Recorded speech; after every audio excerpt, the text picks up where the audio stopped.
because the podcast did end a little bit later than was scheduled. So apologies for the delay. But I'm going to be setting this up, like the stream, whilst I'm talking, because you can see it's still kind of set up from last week. But yeah, I hope everyone is well. I hope everyone has enjoyed the fallout from Royal Rumble weekend and has enjoyed the fallout from last night's Raw.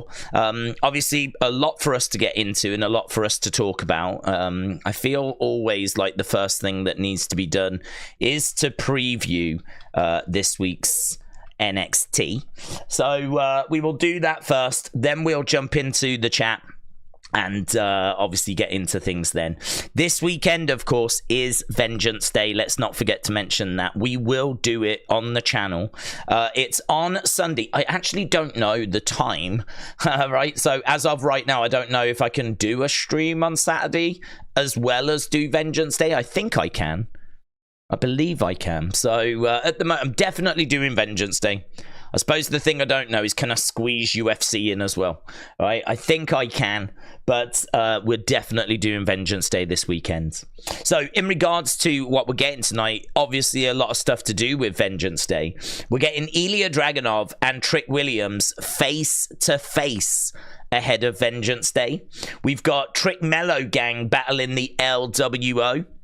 That's going to be really interesting because obviously if Trick wins, he will have 2 matches at Vengeance Day. He will be trying to win the Dusty Cup and he will be going for the NXT Championship. So Trick Williams with a lot on his plate. Roxanne Perez is going to be taking on Tatum Paxley. We've got Von Wagner going up against Noam for the Heritage Cup, right? And we've got Lola Vice taking on Elektra Lopez. They're battling in a bitter grudge match. So Elektra Lopez seemingly has gone up to the main roster. She is, I don't know if she's there permanently or if she's going to be floating between the two. I don't know if she'll be floating between SmackDown and NXT, but either way, she is going to be taking on Lola Vice this week. If she is going to be sticking around in NXT, then we might see her cheat to win or something, but if it's going to be a case that she's done, then I would imagine Lola Vice will pick up the victory there. I actually don't know if Trick's going to get to the final of the Dusty Cup. I would imagine he will. LWO don't really need to be on that show. They don't really bring any star power. I don't think anyone extra is going to tune in to see them. I think the story of Trick having to wrestle twice is a lot more interesting. So I think Trick will win that. But what we'll do is we'll put it in the poll. Who will win? So who's going to get through to the final? Is it going to be Trick Melo Gang? Or is it going to be the LWO? So we'll put that in the poll. And we will jump over to the chat in a second. So if I can find it. I have found it. Here we go. Hasib said, I was thinking, don't you think it's a bad idea still having Seth on the show? I know he probably will be at Mania, but they're trying to put over that he's out for 4 to 6 months. He should be rehabbing to get back. To be honest, I think that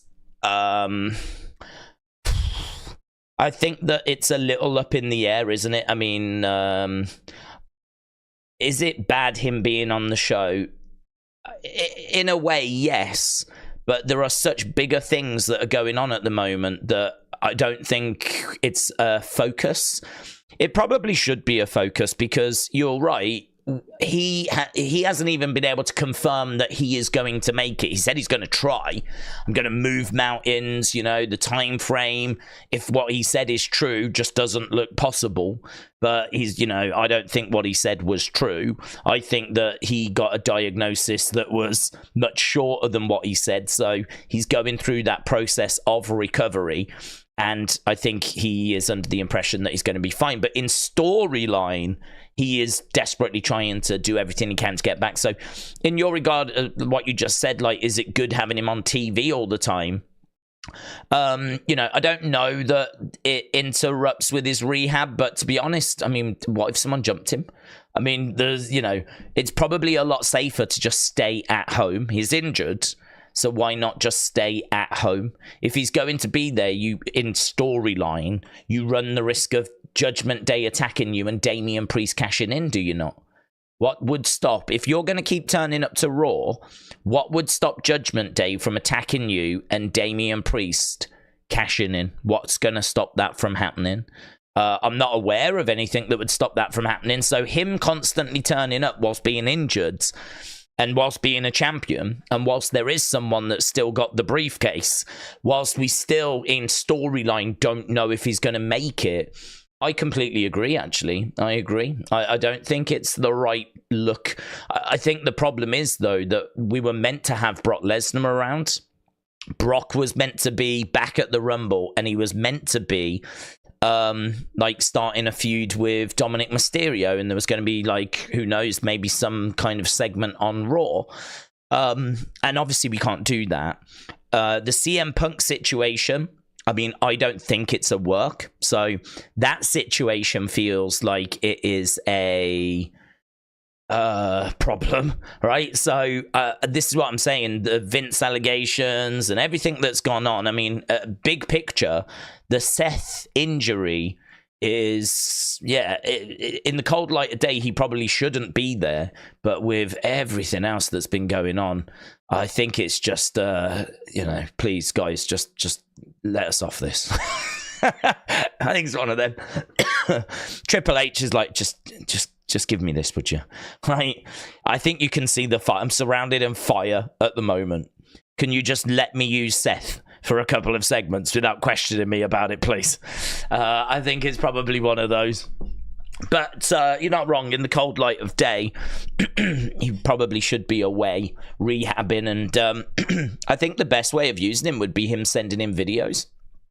He can still make points, and he can still send in thoughts. We live in a world where there's TikTok. We live in a world where there's camera phones. He can record his musings, and if they are relevant to the story, they can be played on the big screen. He can He can live Skype in from home, right? He can cut promos live from the comfort of his own home. Like, there are things that we can do where he doesn't have to be in attendance but could still appear on the show. So yeah, I agree with you. But I think Triple H is like, please just give me this one. James said Vengeance Day is on Sunday, also known as Monday, for us here. James, thank you. So I think that means that we will do UFC then this weekend, and which I haven't even looked at yet. And we will, of course, do Vengeance Day. We were always doing Vengeance Day. And we will do that when it airs on Sunday/Monday. Kian said, Days, hope you are well, having a good stream. How was your day?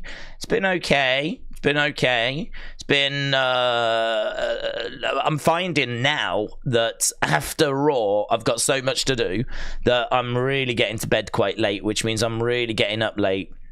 And to be honest, I got up not long before the stream because I actually went to bed for some reason, only got a few hours sleep, got up because I didn't want to just lie there. And then I was really tired because then I'd only had a few hours sleep. So then I went back to bed. And it's just my body clock's all a bit out at the moment, to be honest. It's all a bit messed up. So I feel great now, which is the important thing. But yeah, during the start of the Wrestling Escape Pods, I was definitely still in the process of waking up. I was definitely still in the process of right, come on, let's go. But I feel great now. I feel awake now. I feel with it now. So other than that, feeling good. Kian said your reaction to the calling out of the fights, the Seth one. Yeah, I mean, to be honest, I always would have put, even if the reaction had been boring, flat, whatever, I still would have put it up because it feels to me like that's the big talking point coming out of Raw. The CM Punk injury was kind of spoiled or, leaked before Raw. Really, we only needed to see it for ourselves and hear what he said. And we did that, right? But I don't think anyone was expecting Seth to try and convince Cody to, go after him instead. And I just think that was maybe the bigger talking point after. So, but yeah, it was just good actually that honest live reaction was one that was quite, you know, animated. It was one where we were like, no, don't believe you, no, you know. So it made, when I was watching it back, I was like, yeah, I think this is the right video to do. I think it's the right talking point to do it on.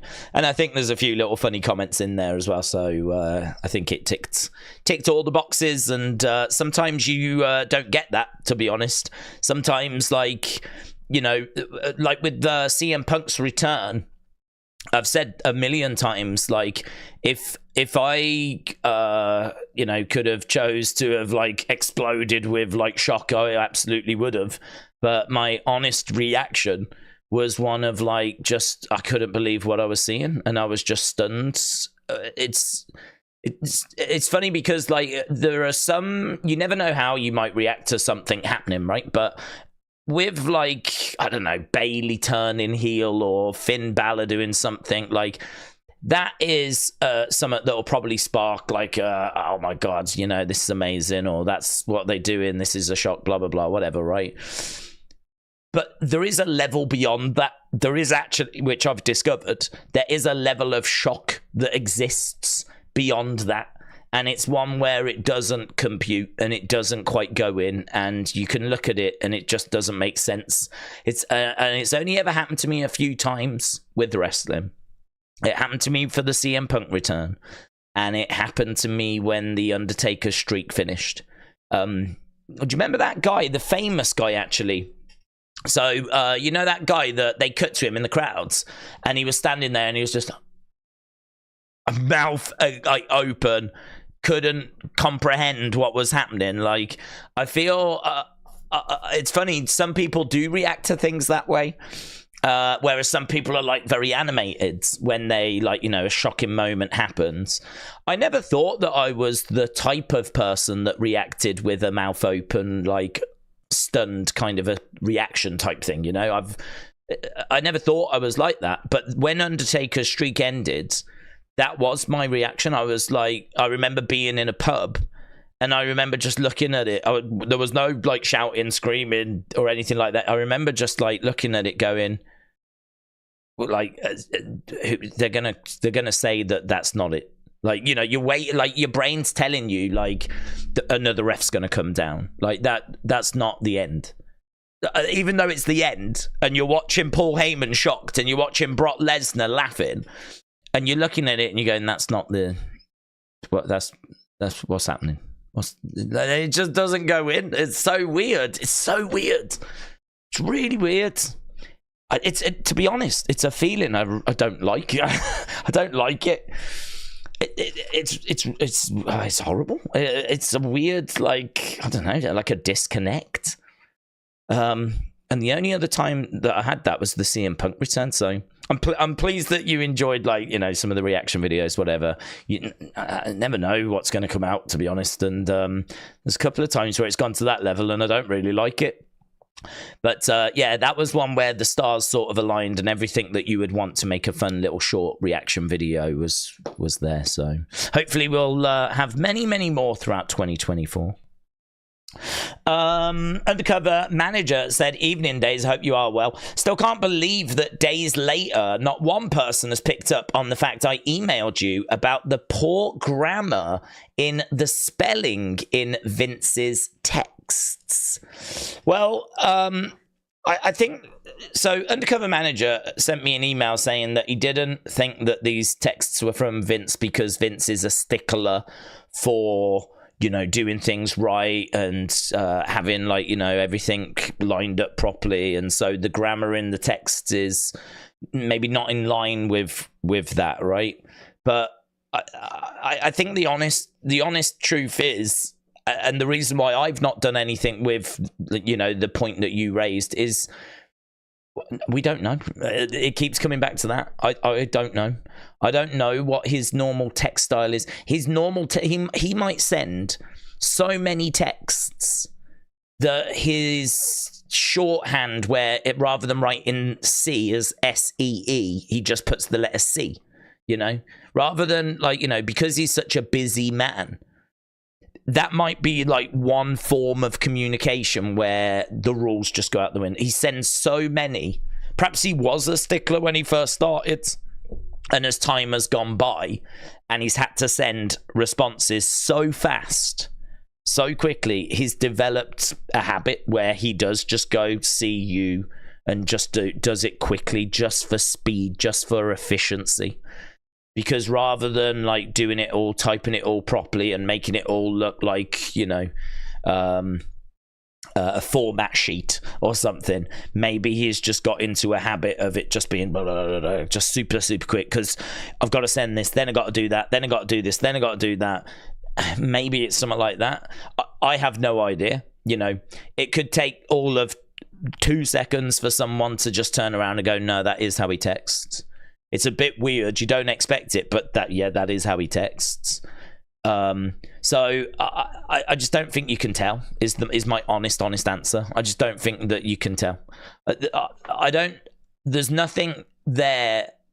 People have said they look at those texts and they don't feel like Vince texts. But I mean, the content in them, I mean, is so perverse.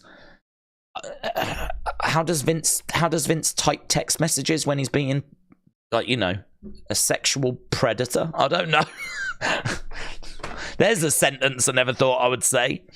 So it's like, I don't know, man. I don't know. I've said all throughout this thing, and I've remained very consistent. I'm in the middle. I don't know if he did what he's alleged to have done. I don't know if those text messages are from his phone. I don't know if they are from his phone. And if they are, did he send them? Is that a work phone that he may claim that other people have got access to? Right? I have no idea. I do think it's a little bit scary, though, that so many people have looked at this and gone, yeah, I can't believe Vince does that. And it's like, how do you know they were from Vince? Like, first of all, how do you know that they were from his phone? I don't know that they were from his phone. If they were from his phone, how do we know that no one else had access to his phone? Like, we have not seen his defense. We have not seen him explain anything yet. The only thing is he's come out and said, like, you know, we read it, right? We read what he said. He's come out and basically said it's a load of made-up stuff, baseless accusations. He looks forward to clearing his name. So he's come out and made a statement. But this is why I stand in the middle. This is why I stand in the middle, because I don't know if he did it or didn't do it. I don't know what he's going to contest. We've already had one thing contested, where in her lawsuit, it said that no one had contacted her for the internal investigation. And one of the people that led that investigation came out and went, yes, we did. We did. Right? So already one thing has been contested. Nothing has been contested from Vince's team. And actually, the real Kyle on Twitter sent me a message that Dave had tweeted out. And Dave sent a tweet out saying, listen, if those texts weren't from Vince, WWE or Vince would have come out straight away and said they're not real, right?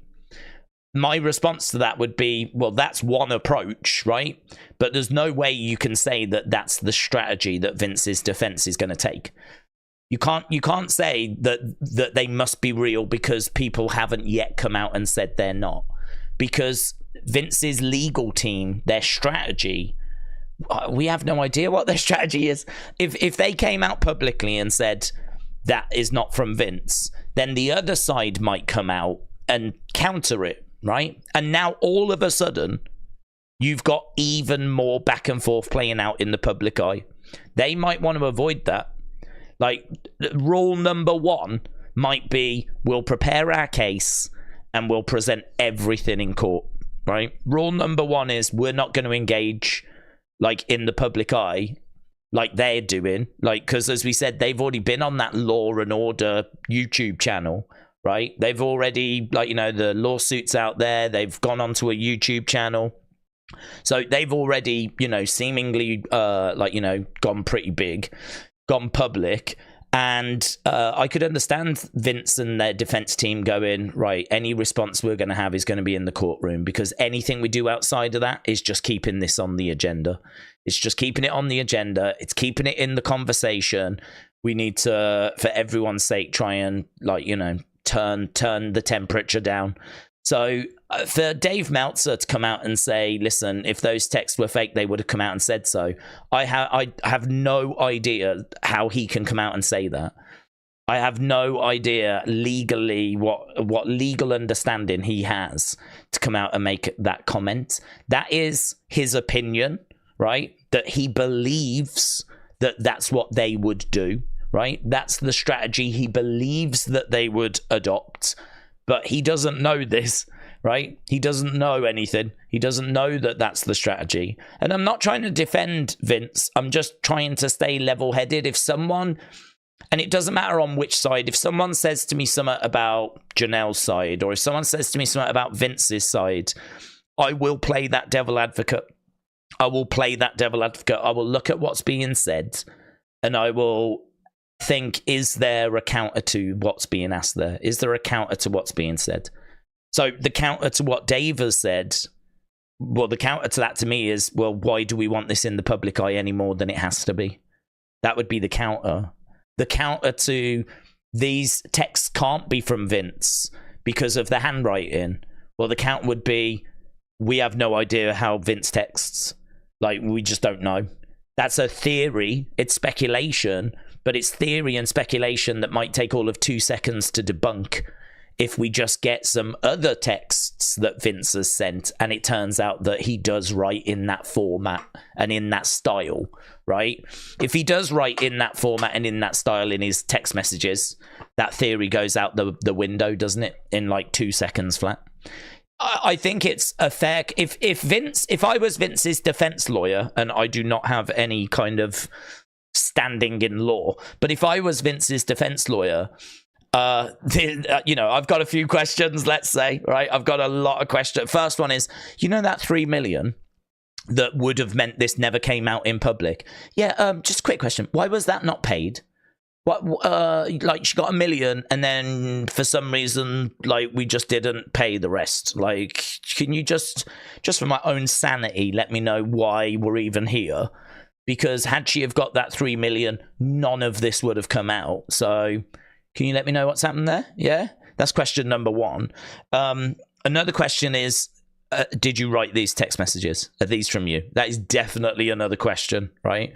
And depending on his answer, we then go down that road, don't we? If he goes, no, I didn't write these, then it's like, okay, well, are they on your phone? Have you ever seen them? Do you know if these are from your phone? Like, and then you start going down that road. There is no way that people outside of this case, so people that aren't involved in those legal teams and in that legal proceeding, we don't have access to Vince, we don't have access to Janelle, we don't have access to be able to ask these questions. This is all going to play out in a courtroom, so we can't ask these questions, can we? And we can't ask these questions, so we're not going to get the answers we need. So anything else is speculation, and it's fruitless. It's fruitless. It's fruitless speculation at this point. You've just got to let it play out. You can have your thoughts and you can have your theories and you can speculate till the cows come home. But at the end of the day, it's going to go to court. And I just hope the truth comes out. That's all I want. I just want, if he's guilty, and it doesn't look good. I mean, let's be clear, it doesn't look good. But if he's guilty, then I hope he gets the full weight of whatever the courts feel is appropriate thrown at him, right? I mean, if he's guilty, his reputation is absolutely destroyed. I mean, you could make an argument it's destroyed anyway. I think WWE have, you know, obviously he's resigned and there was pressure on him to resign. And I even did read that had this have broke a week earlier, the Netflix deal could have been would have been like, and could you imagine that would be a $5 billion. This is why him not paying the 3 million is so, it's such a big question to me. We're talking about something now that could have derailed a $5 billion deal. The Netflix deal could have derailed a $5 billion deal for the sake of 3 million, right? I can't get my head around it. That it really bothers me. I feel like there's more to that. I can't believe no one's asking that. I can't believe there's not more chatter around that. I can't believe there's not more, why did he not pay the $3 million? So everyone's got their thoughts. Everyone's got their theories. Everyone's got their little quirks. But I think the vast majority of people are just like, let's see where it goes. Let's see how it plays out. I've seen lots of people going, innocent till proven guilty. I've seen lots of people saying that, no, he's a pervert, he's guilty. I've seen lots of people saying that she's money grabbing and all this kind of stuff, That is a world. I mean, I don't have an opinion, to be honest. I don't think it looks good for Vince, right? It really doesn't look good for Vince. That's understatement of the year. So I don't really have an opinion on it, other than I'm very, very invested and interested to see where it goes. This is one where I think we all want to know the result of it. This isn't one where, it just goes to court and we don't hear about it again. Everyone's going to want to know the outcome of this. In the wrestling world, everyone's going to want to know. So, we've touched on it. We will always go back to it if we need to, and talk about it if we need to. But it's not the most fun topic in the world. But then, unfortunately, wrestling is full of topics that aren't very fun, and this is just the latest one. Charles, shout out to you. Said maybe R-Truth did the texting for Vince. Oh, do you know there's a little thumbs up there? Is that new? Is that new? I've never seen that before. So on Charles's comment, it's got a little thumbs up, so you can actually like comments now. I'm gonna heart yours, Charles, so I know that I've read it. But now it's got a little. Maybe has that always been there? I've never seen that before. I mean, look, just to touch on Charles's point, I don't think R-Truth did, but we don't know, Vince is a businessman. He may have a personal phone. He may have, a couple of work phones. He might have one for high-end execs if they need to get him immediately. He might have one for just, getting in touch with people around the office. And then a personal one. I mean, that wouldn't be strange to me that he has a couple of phones. That wouldn't be strange. Maybe if he had 5 or 6, that would be bizarre. But if he has 2, 3, that wouldn't be too weird. And then, maybe the question is who else had access to that phone, right? I have no idea what his defense is going to be. But my point is neither does Dave Meltzer. So I really don't see how he can come out with the comments that he came out with.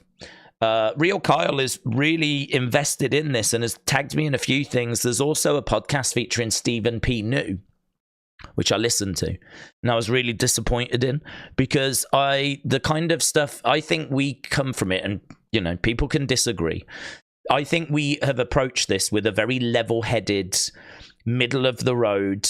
We've tried to be sensitive. We have tried, right? Hopefully we've succeeded, but we have tried. And because it's a very sensitive subject. And I think that we're trying to be devil's advocate, level-headed. We're trying to find facts. We're trying to look for, not that you're going to find anything, but I'm interested in, they're saying this. I'm interested in the facts of, this is what they're saying. That's what he's saying, blah, blah, blah, blah, blah. So I think we've approached it this way. I was listening to the Stephen P. New podcast, and they were speculating about the sex toys that Vince was alleged to have used. And I don't know if you heard, but apparently they were named after wrestlers, according to the lawsuits. They were speculating about some of the wrestlers that they could have been named after. Now, that's the kind of thing I would expect from, say, Jim Cornette, or that's the kind of thing I'd expect from a bit of a shock jock that's on YouTube, right? For them to create that type of content. Did you read this? Oh, it's hilarious. What wrestlers do you think they were? That's not the kind of content I expect from Stephen P. New, right? I don't expect that from him, because I don't know him, but I know he's a lawyer, and I know that he is fairly well respected, right? I don't expect that type of thing from his podcast. What I expect from him is I expect him to give me information on legal matters and legal things like, you know, why he said it was a masterpiece, the lawsuit. He said it was a masterpiece, and he praised the people that wrote it. But he never really went into a great deal of detail why it was a masterpiece, like what made that so good compared to other ones that he had seen. Like, that's what I wanted from him. So even his take on it, I found very disappointing. If this is a subject that I think really does interest you, I would really struggle, to be honest, to point you in. I think you need to obviously read the lawsuit. You need to watch the Law and Order. I think it's Law and Order show with her lawyer, right? You need to watch that, because that's her lawyer talking, which is obviously very to the point, very interesting. I think if you want the funny side of things, then you can find it. You know, there's people taking funny takes on it, and, you know, trying to figure out the names of the sex toys and everything. We've not done that. I'm not interested in that. It's too serious for that. I mean, this is, if this is true, this is, I mean, imagine if she was like your daughter, and how that would make you feel. I mean, if it's true, it's horrific. It is horrific. But that's why it's a case of now, you know, seeing, well, they're claiming that, what are they going to counter with, and kind of taking it from there. So, as I said, it's a subject that we can talk about. We don't shy away from them. I'm sure there's people watching going, I don't want to talk about this. I want to talk about NXT. But I do pride myself on not shying away from stuff. If there's a big topic that drops in the wrestling world, then we should be able to talk about it. Because there will be a lot of fake news and confusion and speculation, and there will be a lot of stuff out there that I think is not accurate or not valuable, right? And I think that we can actually bring a bit of value by hopefully maybe sometimes being a little bit of a voice of reason. And I'm not saying that we're, you know, getting it right on this or anything, but that's why I wouldn't shy away from any topics, and that's why we don't. I think you should be able to tune in, like, if something big happens in the wrestling world, you should know that if there's going to be a stream, we're going to talk about it. So that's why I don't run away from the questions, even though maybe some people wish I would, or maybe leave them a little quicker than I do. But then, you know, I talk. It's my favorite thing to do. Right. It's funny that Uncle Dave said Jericho needed to come out and say about the allegations are fake, otherwise they must be true. He is a stooge regarding Vince's stuff. I'm also in the middle on it, says Undercover Manager. Yeah, no, none of that was aimed at you, but it was just your point allowed me to kind of go off on a venture. Yeah, I think it's the best place to be. It's the best place to be. It's the best place to stand and look and observe. And, you know, if someone does come forward with something and they go, well, this doesn't look right, I would just suggest, okay, so they're presenting you, this doesn't look right. What could the counter be? Like, try and think of what the answer would be, right? And I think that will help out in life, right? I think that will, because, like, for example, there's been quite a few, like, tweets, you know, if, like, I've had someone, like, trolling me or something, if I've had, like, you know, because sometimes you get haters, you do, in this world, and I sometimes think to myself, like, they'll send something, and I've got the answer what to say back straight away, right? They always say don't feed trolls, but in my early days, I hadn't learned that lesson. And I think that I can find a little bit of wit from time to time. So if someone fires something at me, I feel fairly confident that I can find some sort of answer, right? Some sort of response. But I have like found and thought at times, like, if I say that, they could come back with this. If I do that, it might lead them to say this, or this. So, you know, you do have to try and think sometimes when you're dealing with trolls. I mean, the way I deal with it now is I tend to ignore it, right? Lesson learned. You don't get anywhere, right? You don't get anywhere. This is why if ever you watch those kind of how to deal with trolls, how to deal with bad comments type videos, they're always like, just delete them off. Like, there's nothing good that will come from like interact. You could maybe make a bad comments video. I'm sure you've seen lots of content creators make those. You could do that with them, but getting into like big arguments and big, you know, back and forths is not the right way forward. But yeah, I have thought a few times, oh god, I could say that, but then in my head I go, well no, because it does actually open up for them to respond with this or this or this. And then what would my response to that be? And then you find yourself kind of going several steps down that road, you know? Like you've got a whole conversation already mapped out. And then they might respond with something like, doesn't matter. And you go, oh my God, I had the next half an hour planned out in my head. That's not what you was meant to say. You weren't meant to come back going, doesn't matter. You was meant to say this. And then I was going to say that. And then you was going to say that. And then I had a killer joke here. That was going to slay when I dropped that one, right? So I think because like my mind has at times worked that way, when it comes to something like this, when there's, you know, something that's put forward like that, my brain sort of just automatically goes, what's the counter? What's the alternative? If that was being leveled against me, if I was being accused of that, what would my response be? And I've kind of got that built in, I suppose, into my head. Into my thinking, so it's a good thing to have. I think it's a good thing to it's exhausting. It's overthinking to the max, right? I sleep very well, let me tell you. But yeah, the whole thing is horrific. It needs to be treated with the sensitivity that it deserves, and I don't know about you. I'm going to be very happy once it is in the rearview mirror and we can very much move on to more positive things. Like NXT. Look, we got there. We still got 9 minutes. It's all right. Still got 9 minutes. Sam said Bruce and Triple H should be gone, as well as anyone that's connected to Vince. Well, I think that's a dangerous road, isn't it? Because why? Again, the counter into why? Because they're not. There's nothing to say that they're guilty of anything. So, what are we just getting rid of innocent people now? Are innocent people just going to lose their jobs? I mean, maybe they will. Maybe they will just have a clear out. But it makes me nervous because why? Again, put yourself in their situation.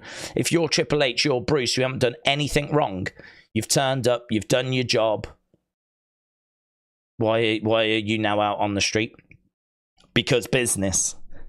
Sometimes business is like that, you know, because business, unfortunately, is an answer. We're not comfortable with you being around because we don't know what you know or what you were privy to or what you was in. We don't know. But that's just bad, in my opinion. Again, you know, put yourself in their situation because they were unfortunate enough to be in the company at the same time. They're now losing their jobs. Like, how? Why? How? This is why it's a very slippery slope. If you go down that road of clearing out people associated with Vince, I don't see how Triple H isn't involved, to be honest. It's funny, a lot of people are like, Bruce has got to go, Bruce has got to go. Got to get rid of Bruce. He was Vince's right-hand man. I'm like, okay, well, if you want to get rid of Bruce, you know you got to get rid of Triple H. Oh, I don't want to get rid of Triple H. Well, you got to. He joined in 1995. He's been with Vince for decades. They've flown on private planes. They've been in countless personal meetings. I have no idea what he was aware of, what rumors he heard. You know, if he heard stuff and was allowing stuff to happen, that he's got to go as well, is he not? Oh, yeah, but he's a good booker.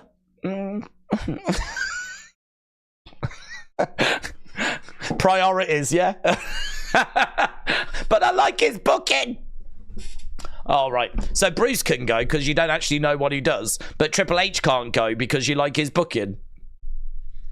Honestly, the wrestling fan base is made up of a lot of kids, a lot of people that don't have life experience, yeah? A lot of people that this is too big of a topic for them. And I just think that a lot of people need to, like, sit it out. A lot of people need to sit it out. Maybe even myself. The only thing I would say is that at least I'm in the middle. At least I'm like, you know, Dr. Neutral. I'm not calling for anyone's job. I'm calling for an investigation. I'm calling for a trial. I'm calling for justice. I'm calling for the truth. I think there's a lot of people that need to just sit this one out. Give this one a skip. It's all right sharing opinions, but maybe not on this one. It's a bit too intense. Edward said, I've tagged you in something about SmackDown. We might be getting what we want. Well, I ain't getting what I want, because what I want's got nothing to do with SmackDown. Let's have a look, shall we? What have you tagged me in? Thank you to everyone that has tagged me in bits and bobs. Man, I've got loads of stuff. Oh, hello. I've got one from Barry where Lola Vice is going crazy. What's this about? Let's have a little look. Let me get it on screen. Just saw her throwing some hands. I don't know what she's... Look at this. Bang, bang, bang, bang. Bang, bang. That's going to be Edward. That's going to be Edward Brown when he meets up with this person that's called him out. Look at all this, man. Just loads of bits that people have tagged us in. This from Barry. Roman Reigns and Cody will both be live on SmackDown. Oh, is that what you've tagged me in, Edward? This news that Roman and Cody will both be on SmackDown. Trick is receiving high praise within WWE. Duh. It seems AEW is not interested in Julia because she stiffed Willow. Huh? So bad that their match, that they had to miss a match and showed no concern after, due to the fact that the Ice Ribbon Joshi in AEW are not fond of her. What's all this? AEW's Joshis are also heavily affected with Ice Ribbon, a promotion that Julia forced her way out of, and in a lot of Joshi's views, disrespected on the way out. She's not well regarded by a lot of people. That's interesting, isn't it? I don't know if it's true, but it's interesting. It's doing the rounds. I think Trick Williams getting high praise. Is that an exclusive? I mean, look at he was on SmackDown. I can't imagine they were putting him on SmackDown if he wasn't receiving some high praise. Both of these then are going to be, if I just retweeted Shaquem, I think I did today. No, I didn't. That was Jordan. There you go. You can have that. Barry, you just missed out. I've liked it, though. Here she is. Here's her thing. That is this just... Oh, it's a clip from it. She said she was putting up like an exclusive interview. I put every single bit of me into this book. Hear all about it on Never Before Told this Thursday. There we go. Shaquem, you can have that. Oh, Shaquem, I gave you that one. I'm going to ungive you that one, and I'm going to give that one to Barry. Now, Barry, you're back in. You're back in the game, Barry. You're back in. Oh, look, Julia, 4,500. Oh, it is. I reckon it is gaining traction then.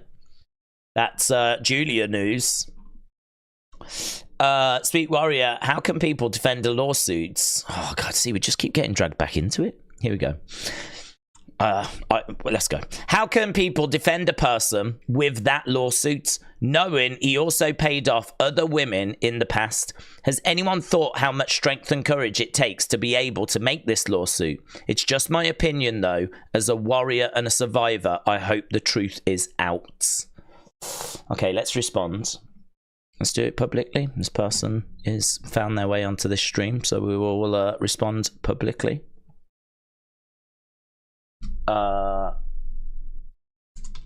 As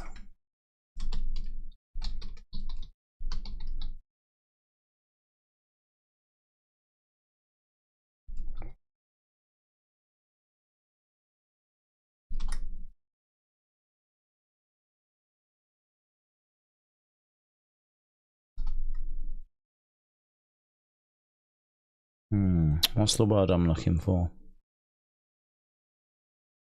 Don't want enviable. That might be the wrong path to go down. I was thinking your courage and strength is like enviable. Your courage and strength is admirable, but I can't quite find the right words. As a warrior and a survivor, I praise you. No, even that doesn't seem quite right, does it, in retrospect? You see, it's a very sensitive thing. I do want to give them praise for being a warrior and a survivor of whatever it is they've gone through. Definitely want to start with that. I have the utmost respect for you. Right, done that. Nice separate thing now. On the lawsuits, there is no defending here, but I can't find...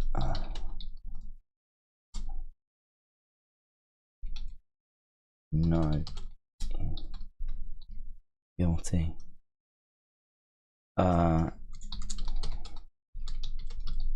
Support and space.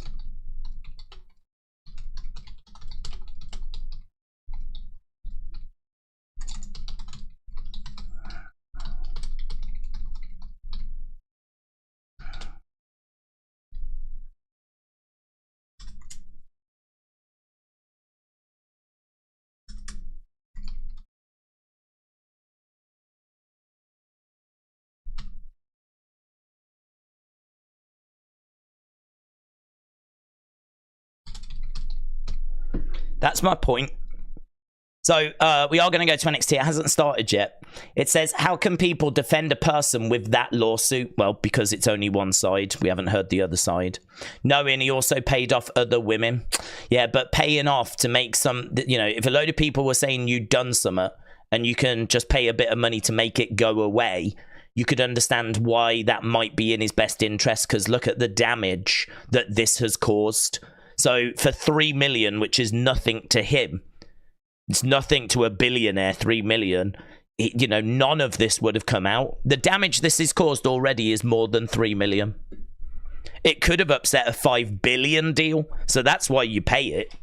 So on the lawsuit, there's no defending here, but I can't find a man guilty if I don't know he is guilty. Janelle needs support and space, which I believe she is receiving. Her allegations are being listened to. We hear her. But the opposite viewpoint deserves to be heard also. I feel like that's a mature answer. I feel like that's a reasonable answer. So the only problem is I can't answer the how can you defend someone that's paid all this money, because the answer I've just given you is a lot longer than I can fit in that. So, you know, you do the best you can. Right, we are live with NXT.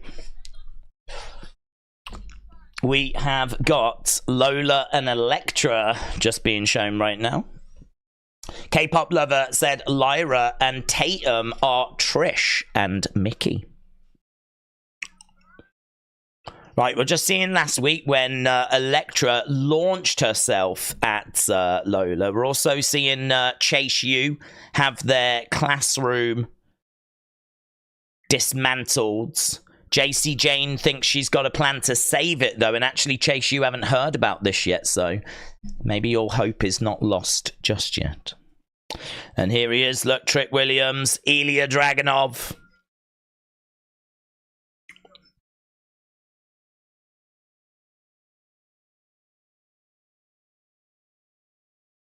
We're just seeing last week Trick Williams going at it with Josh Briggs. Ilja saying, show me that you've got it in you. He got caught. He then tried to interrupt the match. Carmelo came along, took out Ilja.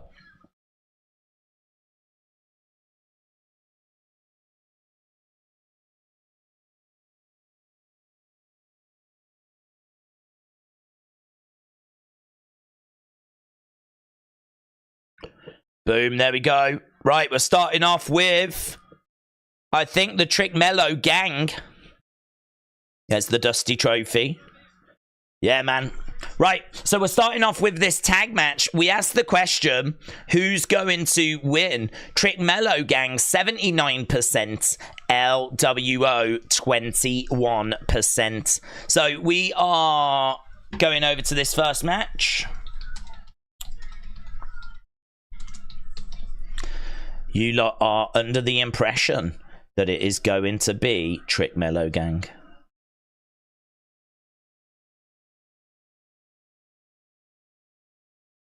Well, that Trick... Man, he is so over. He got such a great reaction at SmackDown. Absolutely brilliant. Hasib said, just saying, there's some boxing that's going to be happening if you're interested instead of UFC. Aziz, at 1 a.m. is Conor Ben returning? Okay. Hasib, thank you. I'll have a look into that. I honestly don't know which way we will end up going because, to be perfectly honest, in my mind, I knew it was the Royal Rumble. And then for some reason, probably because they've been on Saturdays, I knew it was Vengeance Day.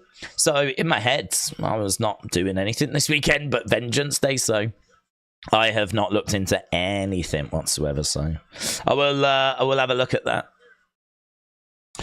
Dominic, the writer, shout out to you, my friends. Shout out to you. Right, Bron Breakker, Baron Corbin got through to the final, and we are just waiting for who is going to face them at Vengeance Day. Edward said yes, the Cody Roman thing that I tagged you in, but it was also a Fightful said at the end. They said it's happening. That's what I was saying. Okay. James said smear campaign against Julia is ridiculous. She's one of the safest workers. Well, this seems to be doing some rounds. Oh, God. Oh, look at this. Look at this from Greg. How cool is this? The oldest match that exists on videotape, when we get a significant portion of the match, an entry point into a world of pro wrestling on film. 1920. Oh, oh my God. Guys, I'm not watching NXT, I'm watching this. I'm watching Earl Caddock, Joe Stetcher from over 100 years ago. Oh my God, look at it.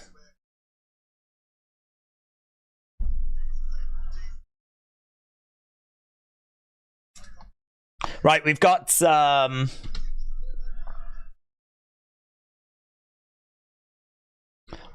gonna watch that. I don't know how long that clip is. How long is it? Oh, it's just a GIF, so it's not all that long. I wonder where you can find footage of that. Oh, I'm distracted. I'm distracted by 1920s. The goddamn 1920s got me again. Damn you, 1920s! Right. Let's go. LWO working together, splashing down on Trick. Springboard moonsault. 1, 2, kick out by Trick. Colm said, did Carmelo turn heel? Our next megastar of the century. Did Carmelo turn heel? No, not fully, no. He you know, there's little looks and there's, you know, we're expecting it, let's put it that way. Kick coming in there by Del Toro. Suzanne said, I would love to get the WWE Network. Suzanne, get it. There's a free trial. Is there? I believe there is there not? For the longest time, like years and years and years, there was like a free trial for the network. See, I don't know, because I've got it. I've had it since, well, I think literally the day. I remember them saying like that it was coming, and it was coming in like a few weeks or something when the network first arrived. And I remember like looking and checking WWE Network, see if it was there, and it wasn't there. There was nothing there. And then one night I did check. I didn't hear that it had dropped or anything, but you know, I was just like a kid at Christmas, just like every now and again, and it was there, and it was before it was meant to have arrived. I don't think it was like much before, but it was before. And so when I say, like, you know, the day, I'm talking about even a bit before that. My wrestling sensors went off, and I checked a lot. And I have never not had it for, well, it must be coming up 9 years. I'm sure we got it in 2015 in the UK. Right, we are going the, just a lot of, boom. Daze, in your opinion, would you say watching NXT is pointless? To the fact that we've seen a lot of promising guys just get released or go to the main roster, like Aleister Black, Ricochet, Undisputed Era. No. Quite the opposite, actually. I think it is point. I think there's a point. It's not pointless. It's point. Because a lot of these people do go to the main roster. You know, so Ricochet is on the main roster. You could have been watching Ricochet years before he arrived. I also think that, you know, a lot of people like Ricochet might prove to, you know, find themselves lost in a mid-card. They might end up achieving, like, more than that. But at the moment, like, Ricochet might not be seen as the most exciting of people because there's not a great personality there, but he can do some amazing things in the ring. But I think there's, it's great watching NXT because, you know, for every person that gets released, you can turn around and say, well, what about Bianca? What about Rhea? What about Seth Rollins, who was the first NXT champion, right? What about Jinder Mahal? Yeah. I mean, like, you can pretty much say, I think they worked out it's something like 90-something% now of the roster came through NXT. So I think to say, like, yeah, it's not worth watching NXT because the vast majority are going to go whatever, like, you can counter it by going, well, what about Becky? What about Sasha? What about Charlotte? What about Bayley? What about, you know, I think Roman had the odd appearance, but he was more FCW. Seth was more FCW as well, but he had a bit more of a considerate contribution to NXT than Roman did. But I think technically Roman did make NXT appearances. But yeah, it's just, it's brilliant. And even if you don't watch it for what they're going to become, I just think, look at Black and Gold. How could I feel like every WWE fan should go back and watch the Black and Gold era, because it's just, if you want to go back and watch amazing matches in WWE history, you have to go back and watch NXT. You have to. Some of the best matches that WWE have ever done have been NXT matches. So if you was to skip NXT, you'd be missing some of the best matches WWE have ever produced. You're missing out on some of the biggest potential. Some of that potential does go on to get fulfilled. So, I don't know, man. If you wanted to look at it and go, oh, there's no point watching it because, you know, X amount of people don't make it, X amount of people, you know, just go to a mid-card, I think you're sort of missing the point. If you, because that would say to me, you're someone that's really only bothered in the top stars. You're not really interested in wrestling. You're interested in the top stars. You're interested in Roman. You're interested in Seth. You're interested in, like, you know, these big names, CM Punk, whatever. That would say to me that you're not interested in the wrestling. You're not interested in the rest of the roster. And I think that the majority of fans are. The majority of fans, you know, they want, you know, tag teams. They want, like, you know, good mid-carders. They want to see, like, this talent coming through. So, and as we said, I mean, some of the best matches. I mean, how could you never want to see Tyler Bate against Pete Dunne? How could you never want to see the Johnny Gargano-Tommaso Ciampa feud? How could you never want to see the Four Horsewomen when they were coming through? Or Sami Zayn trying to win the title? or the arrival of Finn Balor and the Demon, and God, there's loads, man. NXT's the best. It's the best. That question breaks my heart. You've broke my heart, I see. It makes me think there's people out there that feel that way. In fact, people should stop watching Raw and SmackDown and only tune into NXT. Days, the main thing is I'm hyped for Tommy's stream. I can't lie. I want to find out who this dosser is, said Edwards. Yeah, that was fun at the end of the Wrestling Escape Pods. I think that I think there's a bit of fun to be had there. I do also think you'd mess them up, mate. I don't know who they are, but I've got every confidence in you. Trick is tagged in. Hot tag is all over the LWO right now. Great work by Trick. Hairband goes into the crowd, stomping away. Whoop that Trick. Whoop that Trick. Up. Catching both of the LWO. Lovely work. Going for a double pin. And lovely work there. Trick getting back up. And back at it. Trick is in control. Tag made there to Carmelo. Wilde didn't see that the tag is made. Trick and Melo working together to kick out there by Wilde. Some of that tag work, it was okay. Didn't look like the most polished. But then I suppose these two, I think they have worked together in the past, but they're kind of both single stars now.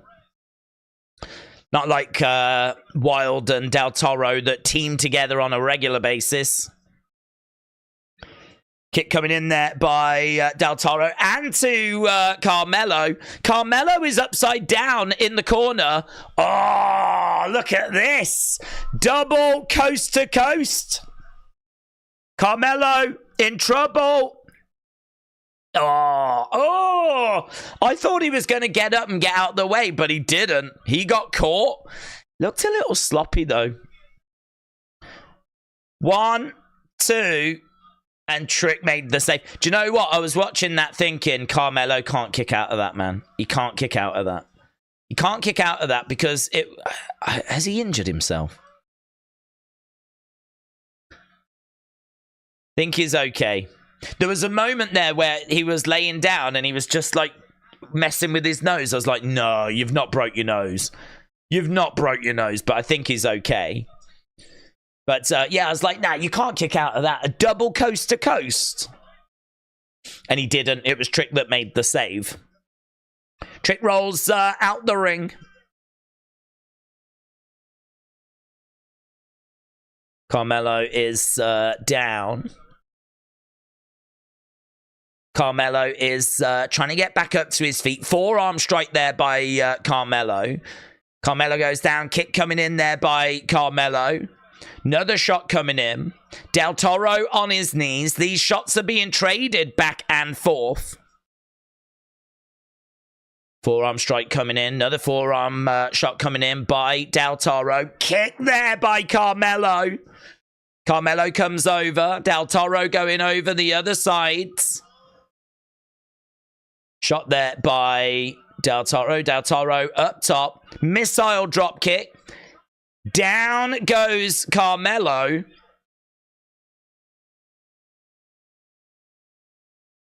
Del Toro. Oh, that was ugly. That was ugly. Came down off the top. Carmelo moved out the way. Double knees, though, by Carmelo. I gotta tell you, man, some of this is... I know they do a lot of big moves in these matches, but a lot of... or some of these moves have just looked a bit sloppy in this match. That was nice, though. Springboards, and he caught him with the double knees. Clothesline, over the top goes Carmelo. Knee strike there by Trick.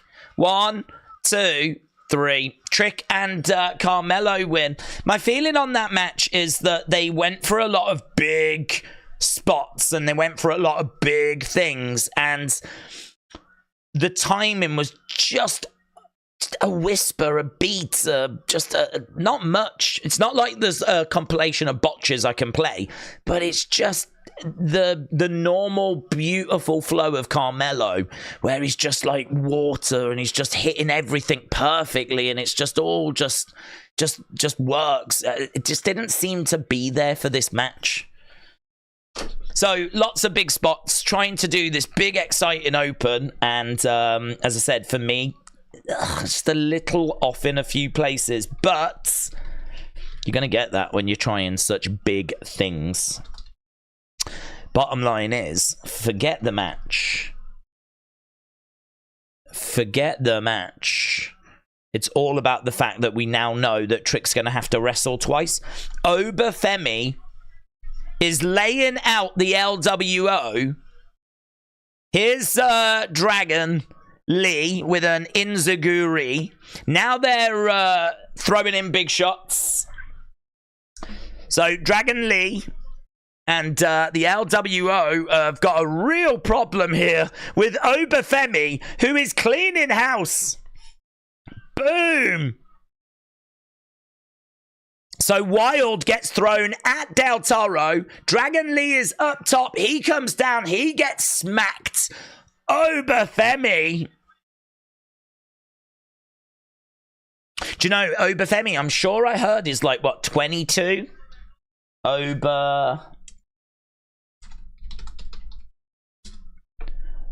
Obafemi, 25.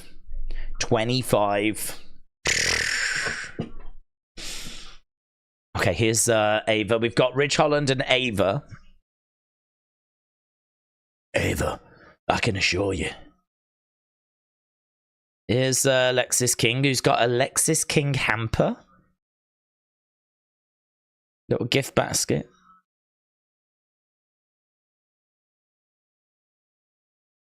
You're so thoughtful. So she's got a gift basket that's got like a little mug that says Ava and a signed picture from Lexis to Ava. What's the other thing on the right? Is it a pen?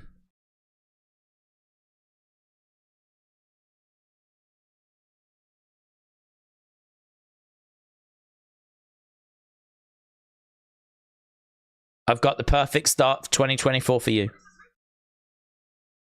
Lexis against Ridge Holland tonight.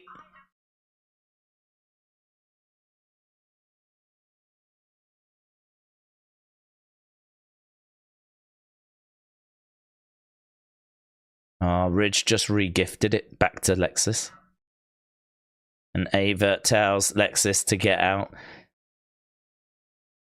Now we've got Tatum with a feather and a picture of her and Lyra. What is going on?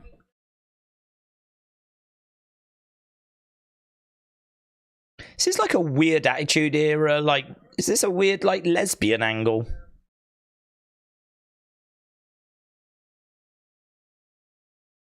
I got all your messages, says Lyra.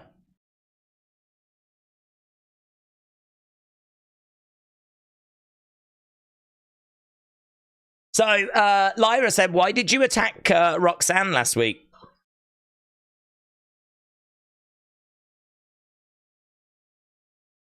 Lyra said, I can fight my own battles.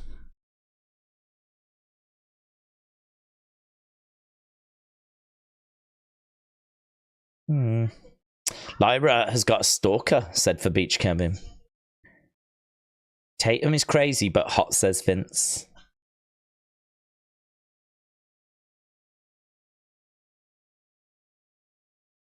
Okay. Roxanne Perez. So she's taking on Tatum, I believe, this week, following what happened last week. It's a weird story. It's not a story that I'm against. It's alright. Tatum. Boom. You can tell that her dad got her that job, says A. Jobson. Dominic said Tatum is super smitten by Lyra. She is. Ben said, I don't know why, but the way Ava talks makes me mad. Like her lips never touch. I don't know if she's got a slight speech impediment, actually. I don't know if there's like a lisp there. Yeah, I don't know. She doesn't strike me as like a natural, like, charismatic talker. I feel like there's work that needs to be done there, and she's probably in-ring wise not ready to have matches, right? Because whenever we have Sinner in the ring, limited is actually it's a compliment. So I think this is why she's in the role she's in, because she's going to be working on her in-ring during the week. It gets her on TV for NXT. It gets her working on her talking, like, you know, segments, cutting promos. She's not really cutting promos. She's just delivering segments. But, you know, they're at least doing stuff with her and, you know, trying to find ways forward. I mean, to be perfectly truthful, I don't think she would be here if it wasn't for her dad, because I don't think she's done anything on the indie scene. So I think she's been signed because her dad is The Rock. It's you know, if she doesn't have any wrestling experience, if her promos are not the most captivating, you know, it does beg the question, why is she here? But at the end of the day, her dad is The Rock. You know, this is the bit where it's a bit of a curse, because if she had just turned up on TV as The Rock's daughter and she was like an amazing wrestler and she could cut promos, WWE are just going to have a rake for bringing the money in, aren't they? And that's what they're hoping for, is to get to that point. But with NXT, you see them working their way to that point. So we're watching her now at the very beginning, right? I know she's been with like Schism and everything, and we're starting to do a bit more with her now. We're seeing her talk every week. She's getting a few segments each week, but we're still very early in her journey. So we know where the end result is, what we're trying to get to, and we're watching her on that path. So yeah, it's a tricky one, isn't it? Like, really, with her, I suppose you would just want to see the final thing for her, because she's always going to be compared to The Rock, and that's a hard comparison. That's a real hard comparison. And right now she's fallen well short. But as we said, I think if we accept that she wouldn't be here if it wasn't for her dad, if that's just taken as fact, then we have to say, well, she needs time, doesn't she? I mean, even if she had been on the indies, she would still need time, clearly. But I think she's having to do a lot of learning in every aspect. So will she get there, you know, or will she be like someone that falls short? I mean, don't forget we had Mr. Perfect's son, who didn't get to like Mr. Perfect's level, although he did win the Intercontinental Championship. Richie Steamboat was also in FCW back in the day. It's funny, I used to, not all the time, but I used to get a magazine. This is kind of like as the internet was finding its feet, but I used to get a magazine that gave me results for like FCW, so I could see like articles, and then I could see just a little strip at the bottom. It's a little bit like if you get the newspaper and you want the non-league results in the UK. They tend to be in a little box at the bottom. Well, this was a little box at the bottom that told you the results for FCW. And Richie Steamboat was a name I was seeing getting mentioned. There was a few others that went on to achieve big things. But I remember keeping an eye out for Richie Steamboat because, you know, Steamboat, you're thinking he's going to be amazing. Oh, my God. And you know, for one reason or another, never quite worked out. So sometimes, you know, these kids, they don't go on, or, you know, or sometimes they go on to be Randy Orton, or sometimes they go on to be Charlotte Flair. You know, sometimes they do go on to achieve fantastic things and do become, you know, multi-generational. Sometimes they don't. So I don't know. The jury is obviously going to be out on Ava as to what she can achieve. But yeah, I mean, I think she seems lovely as a person. You know, I know it doesn't count for much, but it probably makes it a bit easier that she seems to be very well liked. Right, we are underway with this match. Let's get rid of this poll. We need to get rid of the poll because it'll get confusing otherwise. So, Trick Melo Gang, victorious. And it was 16 all-time. It was 26 great. It was 53 good. And bad 4%. Okay, so we got Lyra on commentary. Tatum was looking to go back into the ring, but Roxanne launched herself on top of Tatum. Roxanne, of course, fresh from the Royal Rumble. Tonight we've got Lexis King taking on Ridge Holland. Roxanne up top and Tatum coming over. Tatum grabbing Roxanne. She's got Roxanne on her shoulders. This is for you, Lyra. Oh, wow. Didn't go to plan. Kick to the midsection there by Roxanne. Pop Rock's coming up. Goes for it. Gets it. 1, 2, 3. And Roxanne is victorious. So, not much of a match, to be honest. Very short. I'm guessing we've got quite a few matches that we need to get through tonight. So let's see what people's thoughts were on that one. All-time great.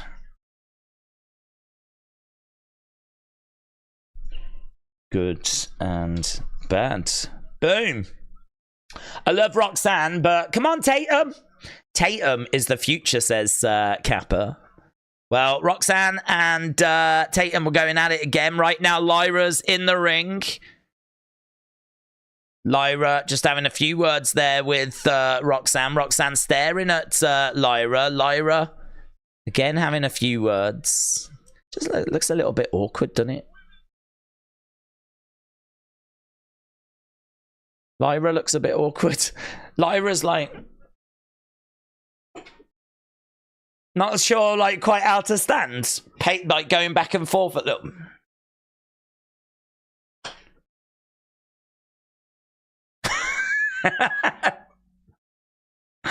In her head, she's thinking, please cut, cut to the back, cut to the back, cut to the back, cut to the back, cut to the back, cut to the back, cut to the back, cut to the back, cut to the back, cut to the back. Oh, we've cut to the back, right? Okay, we got Ariana Grace, we got Ren Sinclair, we got Fallon Henley. Yeehaw.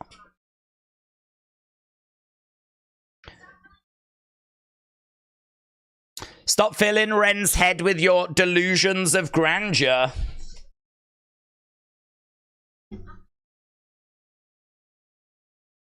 I'm going to show self-restraint.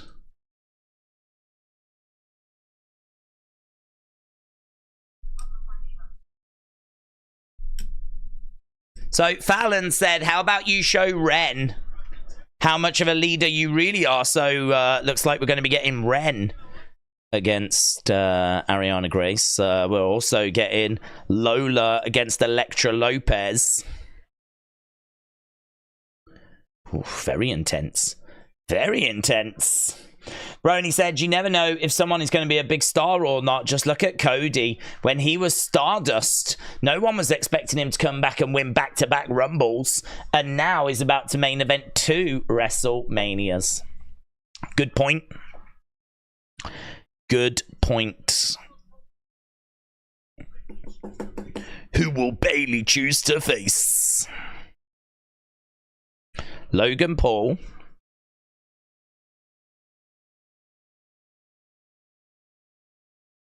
Is he on the show, is he? Oh. Don't know that it actually said he was on the show, but if so, then I'm guessing he is going to be confronted by maybe someone that's going to face him at Elimination Chamber. Or do we start the ball rolling with LA Knight? Yeah. Lycan said, I can't wait. Vengeance Day. I'm going to be in the second row. Are you, dude? Dude, have a great time. Well, you will. It looks like a great card.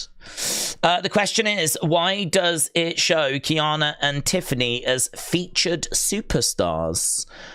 On what? I mean, I wouldn't go off a poster, just because, like, they just get chucked together, to be honest. They just get, like, the top stars, just put them on the poster, subject to change. But not even that. I mean, there's plenty of examples of posters in the past where superstars on those posters didn't actually make the show. But if it's mentioned somewhere that they should appear, then maybe you'll get them in a dark match. I mean, they do dark matches, so you might get it in a dark match. Or it could be that they are still going to get added. My guess would be either dark match or they might not make it. Let's have a look at the card. There's only, 5 matches.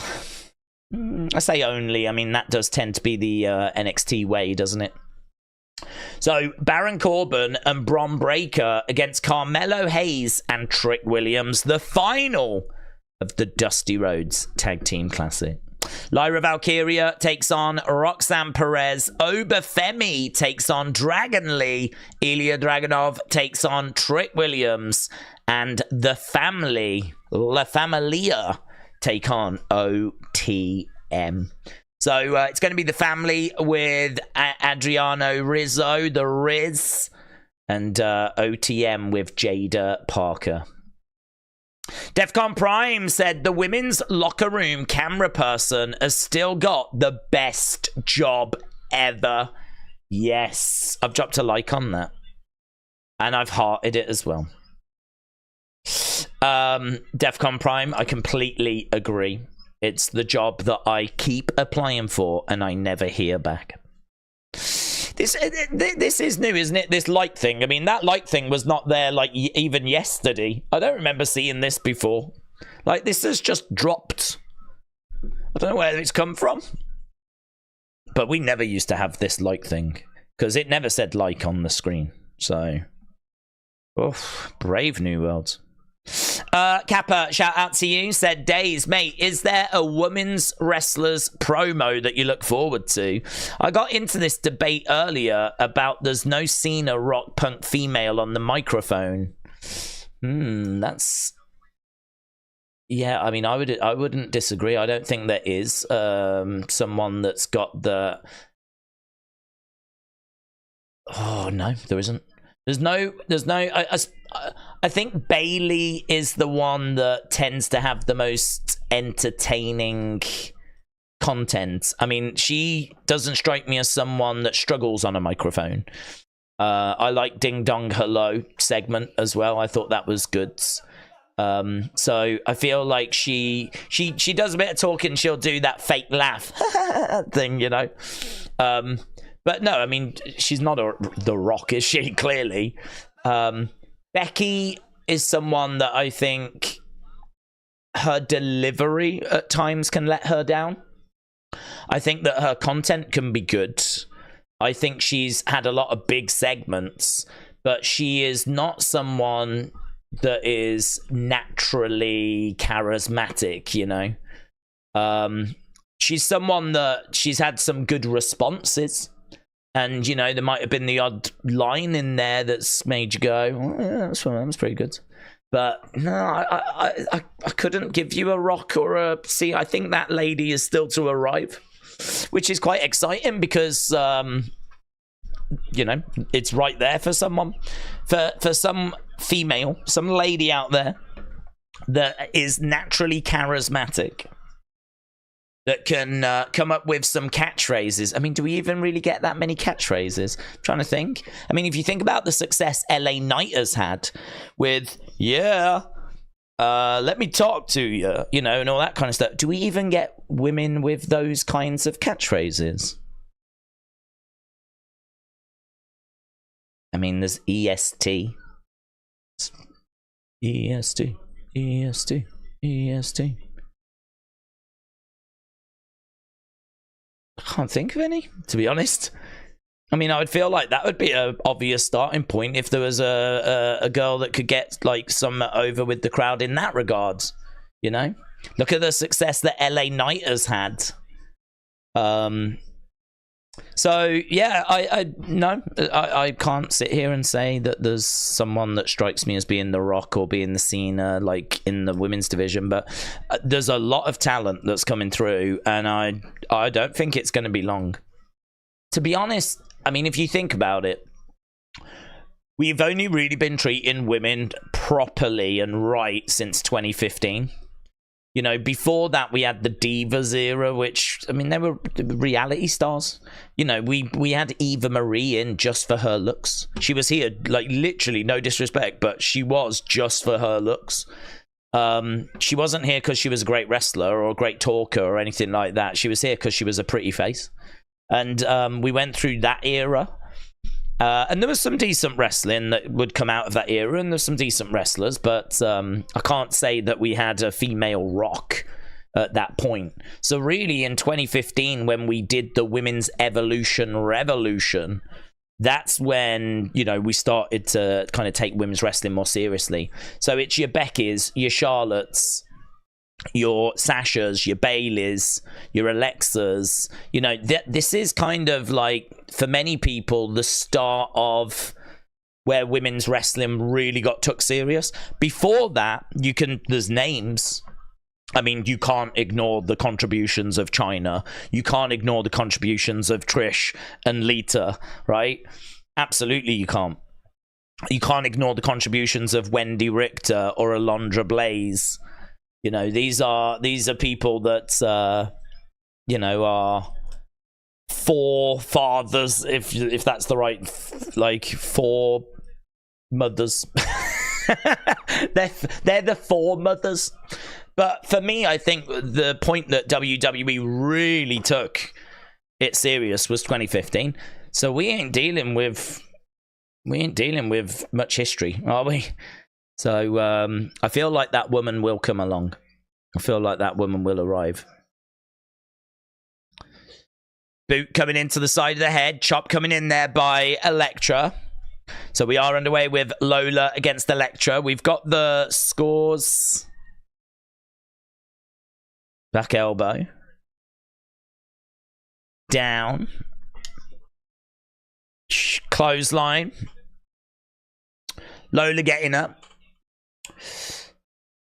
Steve said, by that logic about watching NXT, why don't you watch TNA, MLW, or New Japan, etc.? Well, they're not WWE, are they? You know, these aren't people that are guaranteed to even make it to WWE. So for me, if you was watching those brands, you're going even further down the chain of people that might make it to WWE, but then they might not make it to WWE. At least with people in NXT, they might pop up in a Rumble, or they, you know, before might have made appearances on the main roster. Some of them we see on like main event and stuff like that. Good win there for Lola. No great surprise because it feels like Elektra's going to the main roster anyway. But yeah, you know, this is NXT. These are the stars of tomorrow for WWE. And there are many people that watch other promotions, watch them to enjoy them, and watch them to find that talent that NXT might get. But for me, you know, I don't have that time. I don't have that time. I think going down to this level is not for everybody. That's why it only does about 600,000 views, you know, compared to 2.2. And God only, it wasn't even doing that when it was on the network. So a win for... Oh, hello. Here is Joe Gacy.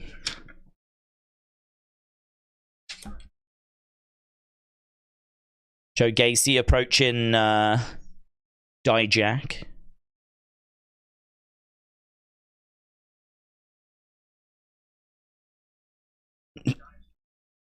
Dijak's got a nightstick. Joe Gacy says that's cool.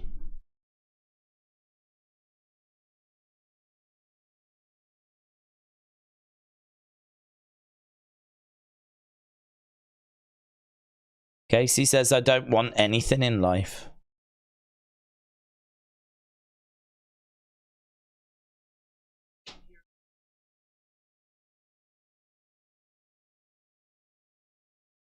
Gacy says, whatever you do, you can't get rid of me.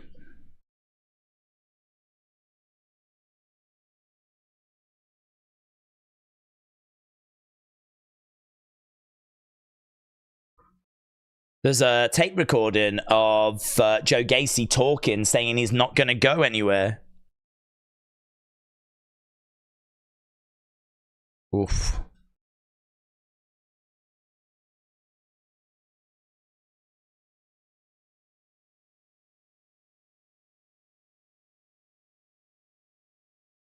Okay, well, there's a brawl, and we go back to the ring, and now it's going to be Ridge Holland. So, lots of matches that are being thrown at us. 44 minutes into the show.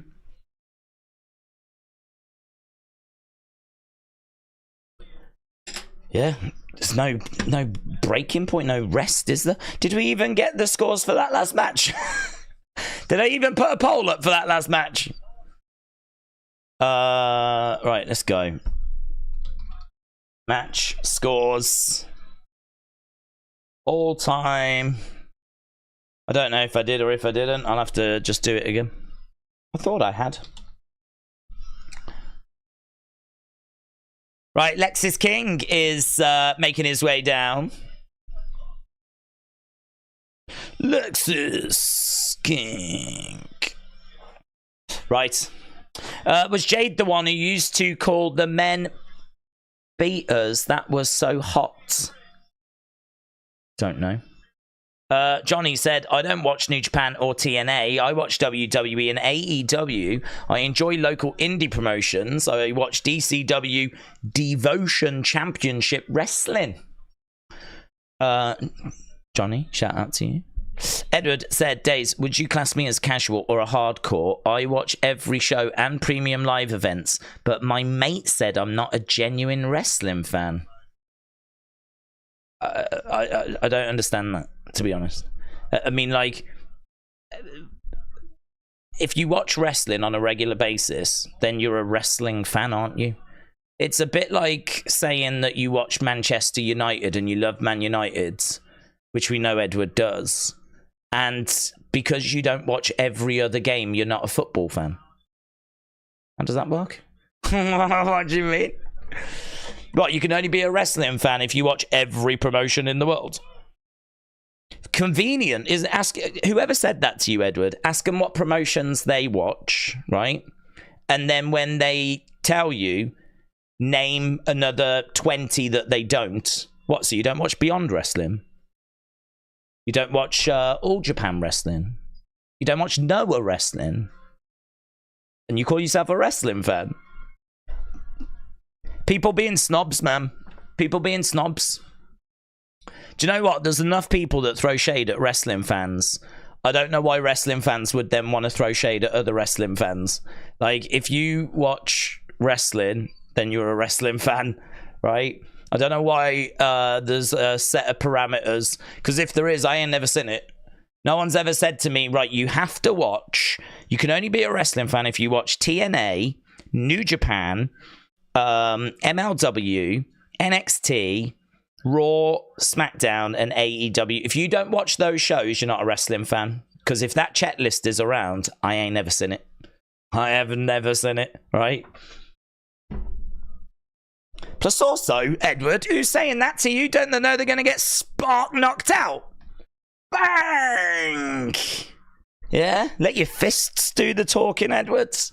I'm not a man that says you should go to violence, but what I know about Edward Fast Hands Brown, you're in trouble. I'm surprised you let him live. Brave person. James said, yes, that's exactly what makes you a wrestling fan. Johnny said, I don't have time to watch every... You couldn't do it. I mean, James is giving it a good go. I'd have to look hard, but I'm pretty sure I could find a promotion that even James doesn't watch. So you can't do it. So I don't know who's setting these parameters of you have to watch X amount of different promotions to be regarded as a wrestling fan. Because if anyone goes, oh, it's 2, well, why is it 2? Why is it not 3? No, it's, you know, you need to watch like something in Japan. You need to watch, well, okay, well, what about Africa? Yeah. What about the penguins in Antarctica? If that's even where the penguins live. I don't know where penguins live. How dare you come up to me and make me think about where the penguins live? I don't know where they live. It's one of them. It's Arctica or it's Antarctica. It's one of the Arcticas. I would get into a big argument. If anyone came up to me and said I wasn't a wrestling fan, we would get into a big argument about penguins. Let me tell you, it would be pretty dark. I love the idea of someone coming up saying that to me and then the conversation just going really off track. Plus also, could you imagine if you got into an argument with me, you wouldn't get a word in for about 3 hours. You'd be standing there as I'm just like blah blah blah blah blah blah blah blah blah blah blah blah blah blah blah blah penguins blah blah blah blah blah. I think anyone getting into an argument would just slowly walk away. Just be like, oh, man, this guy is not. We're not playing with the same deck of cards. Antarctica, I don't know.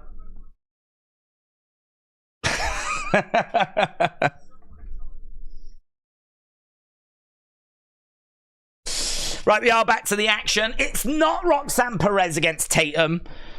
Liars. Screen is lying to us all. It is Lexus versus Ridge.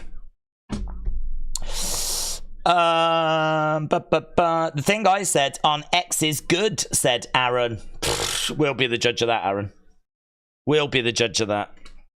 Coming on here, blowing your own trumpet. Well, I've said something good. Right. Jotted that down. Let's see if Aaron's telling the truth. He said something good. Aaron, I can't see it. Did you say anything at all, or are you just getting me to look? Is this one of those? Made you look? Made you look? Did you even tag me in it, Aaron? Or are you just bragging that you've put something on X that's good?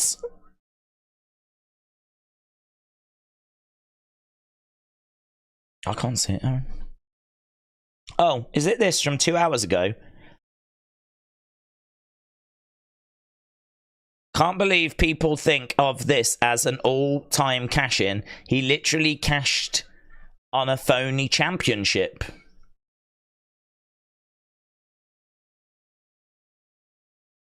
What do you mean?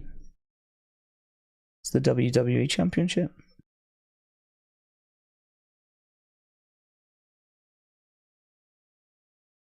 What are you talking about?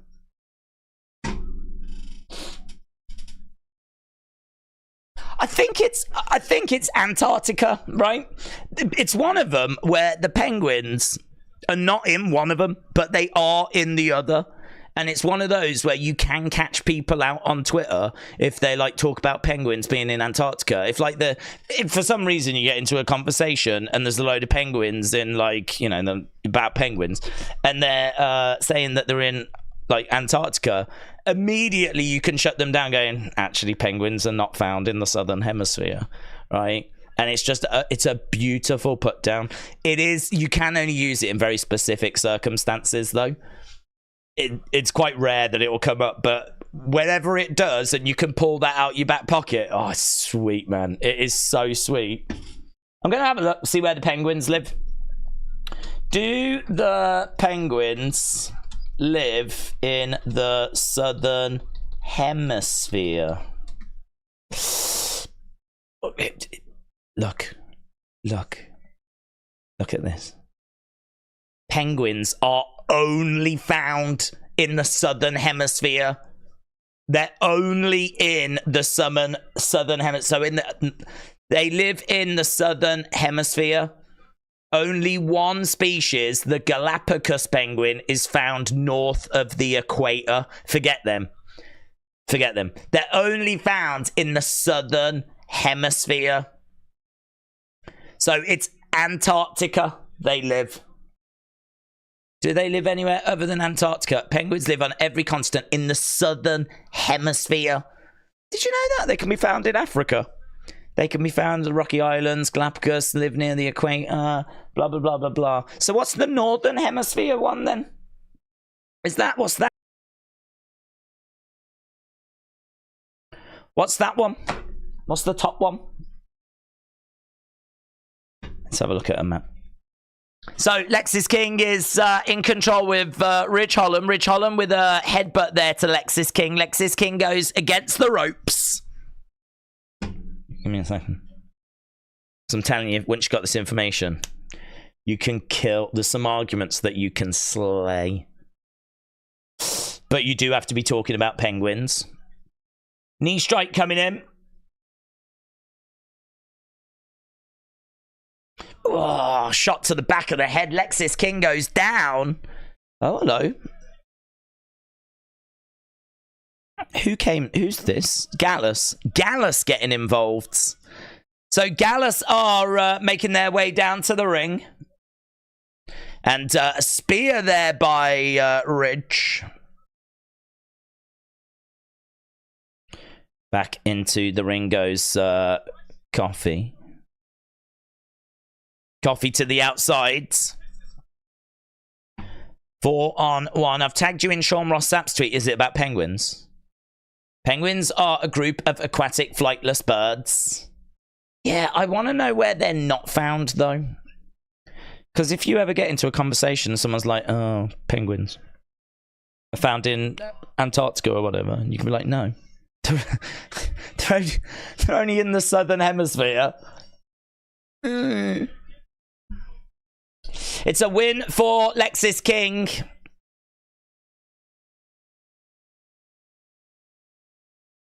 And Gallus attacking Ridge after. Oh, I just can't find a satisfying map that's giving me the information that I want, to be honest.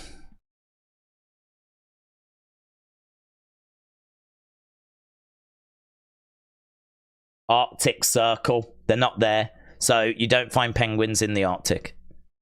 That's it. You don't find penguins in the Arctic. So if ever anyone's like penguins in the Arctic, it's just like penguins in the Arctic. You'd be like, what are you on about? No penguins in the Arctic. Penguins are only found in the southern hemisphere. You can get some, like there are actually some in Africa near the equator, but you can't find them in the Arctic. They're not in the Arctic Circle. Honestly, if ever you can use that, just kills the conversation, man. It's an instant dub. It's an instant dub. Aaron, I've liked your posts, but I don't understand it. It's too highbrow for me. Right. We are at commercial break. I need to put the poll in the chat. All I do is polls. That's all I do. Just polls. I'm just sitting here. All I do for these NXT streams now is I put match scores. I type the word all time. I type the word great. I type the word good. I type the word bad.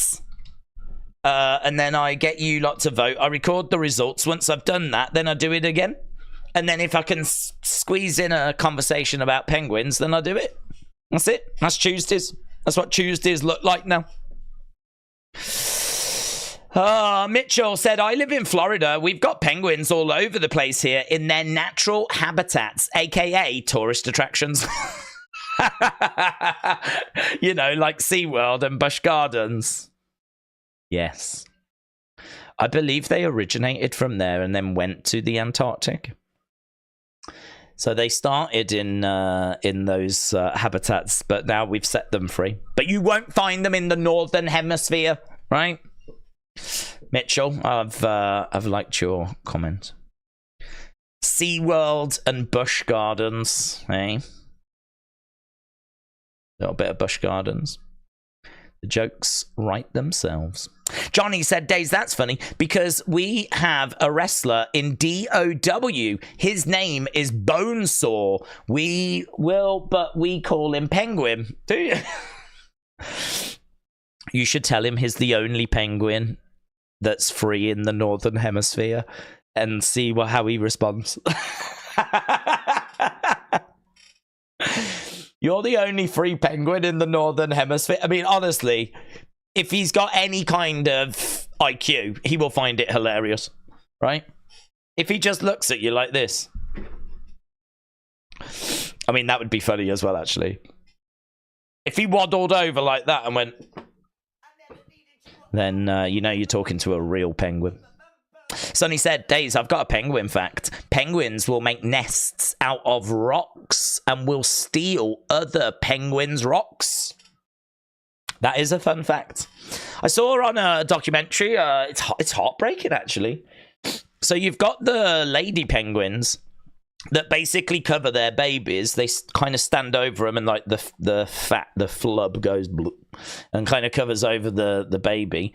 And then like the dad has to go to the water to get food to then bring it back to feed the family. But it's like, it is treacherous. And like you see all these penguins going off and you don't know if they're not going to like fall or be eaten. And God, nature is savage, man.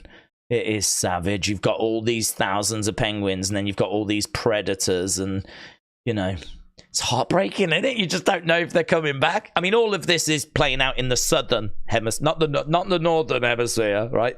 The southern hemisphere. But it's on one of those, I can't watch those nature shows. They're too upsetting. Life is too real. Do you know what I mean? Here's us like talking about what it takes to be regarded as a wrestling fan and everything. There are penguins risking their lives just to get a fish. It really puts things into perspective. Right, we're backstage with Carmelo Hayes and Trick Williams.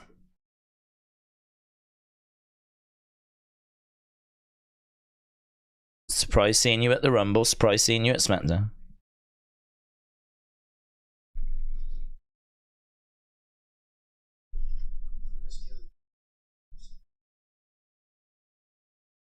I can't be the only one that sees Ilja as playing mind games. I'm just looking out for you.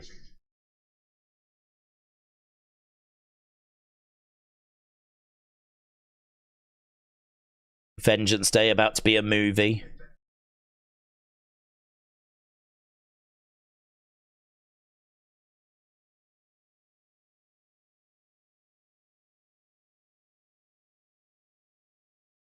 You won't be able to do it if you let them get in your head.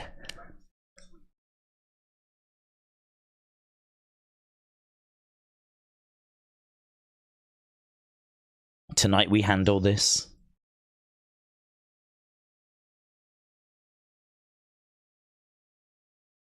At some point tonight, you've got to realise everything I've been saying is true.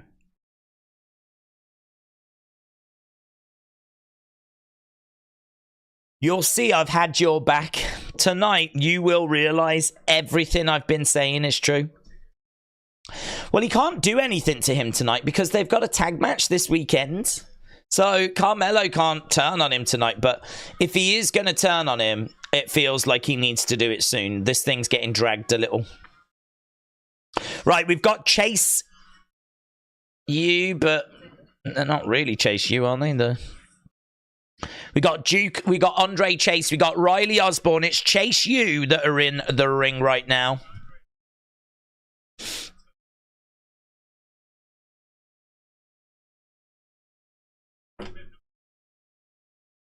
I've been known to throw a desk or two.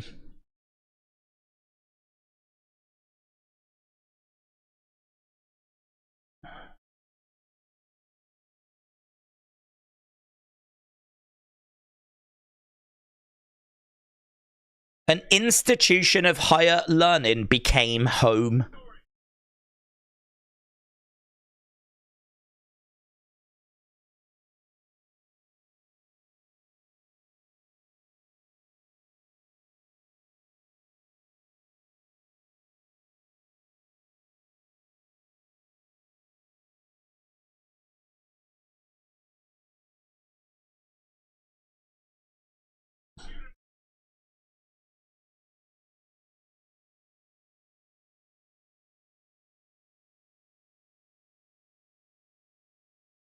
So Andre Chase said, I'm so grateful I got to live my dream.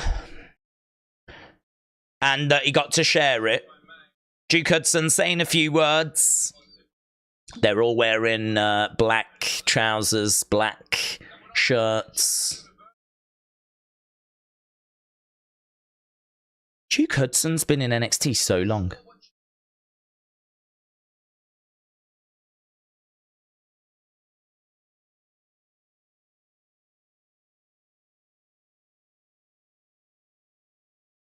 When you gave me the title of MVP,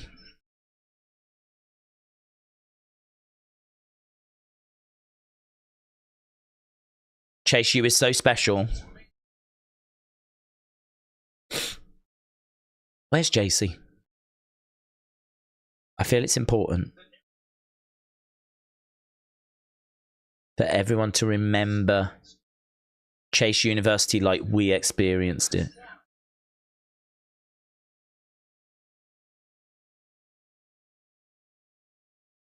That's good. That's why I threatened some students. I mean, I had some help from some students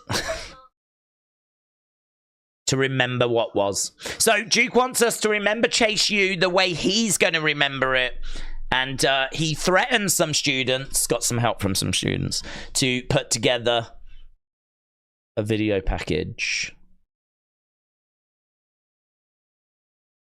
So we're seeing the lights go off, but are we about to get a montage now?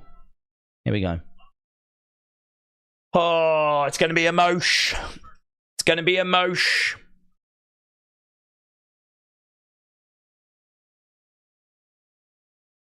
We're seeing clips from the past. Respects. We're seeing all the Chase U students. Bodie as well. Bodie there.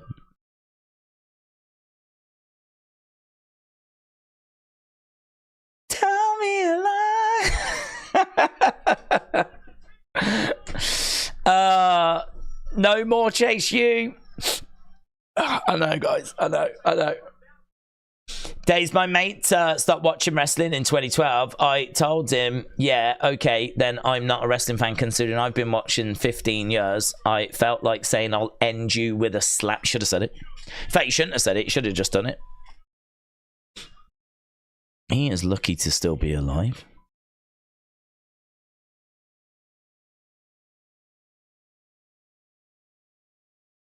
So this is him going mental at some of the students. What the? He's got anger issues, hasn't he? Oh yeah, Thea Hale, that moment that she chose Chase University. This is when they went to NXT UK.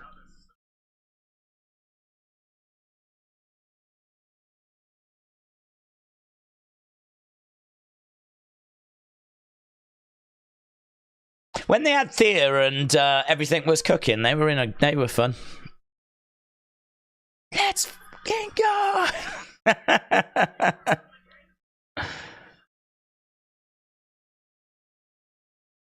I mean, I don't know that we're getting the best moments here, but we're certainly getting moments.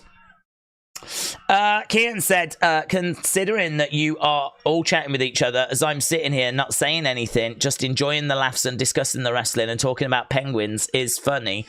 Well, you say it's funny, but it's not funny when people claim they're in the northern hemisphere, right? That's not funny. That is fake news. And there is nothing funny about fake news. Andre Chase is a mosh. Ugh. Yeah, you boobed. You boobed up. I look forward to whatever life brings us next. But for now, this is goodbye.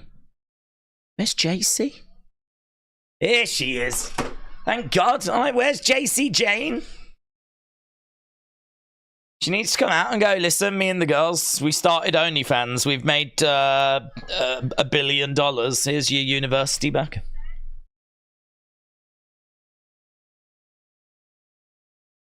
If you want something done, Ask a woman. Look at Thea. Thea's like, this woman right here. Yeah.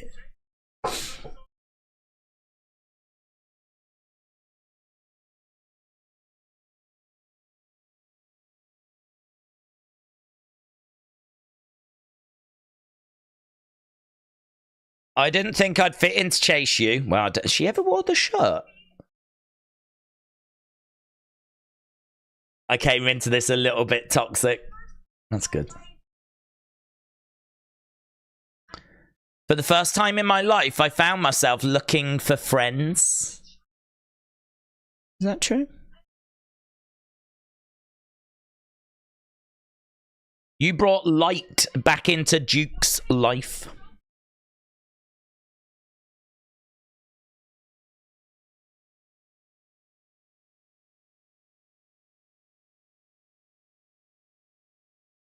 Maybe even I can change.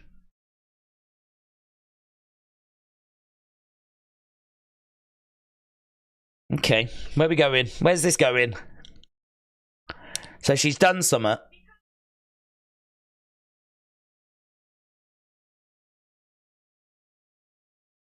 Can you imagine if it's now Jane University? She saved it, but it's now Jane University. I had to look inside to come up with a solution. And I did that. Mr. Chase. We won't be saying goodbye to Chase University. Because... Right. 2024. Ladies. Okay, it's not OnlyFans. It's the Ladies of Chase U calendar. Oh my God. Here we go. The Ladies of Chase U calendar. Guys, if you want to support the channel, there is a link in the description. It will take you to WWE Shop. Right? This is very important. There is a link in the description. That helps the channel out, right? I'm gonna click on that link right now because it might be up. Oh my God! Who's in it anyway? I don't even know who's in it. Is it on? How do you spell calendar? Oh God, it's got A's and E's and all stuff. Calendar. Oh, what's this? Legends calendar. I don't want that. Sunday. Vengeance Day. Sunday. Sunday. Sunday! Come on! We have already missed January, though. Is it going to be cheaper? Because I am only buying 11 months. So the amount of money they're going to make is going to save them for the next decades. Is it a naked calendar? I've got questions. I've got questions. I've got big questions. Who do I email? I had my doubts, said Andre Chase, but that's behind us now. He embraces JC. Sunday, Sunday, Sunday. Yeah! Well done, everyone. I don't have a calendar either. Yay! I need one for this year. Oh, wow. Can you imagine if they're all in different, like, you know, you got Thea Hale. She's going to be May. She's going to be like... Do you remember that Miss Elizabeth one where she's, like, doing the workout? She's going to be like that. Then another one, so that's going to be, like, for PE. Physical education. And then, like, we'll have another one, like, the glasses down here. Like, hitting a map on the wall going, like, penguins aren't found in the north, they're in the south. That's geography. Geography, it'd be me. I'm in it. I'll do that one. I'm doing geography. Me with glasses down. I haven't got my glasses. I've got my glasses here. Little skirt. Just a little thing. Map there.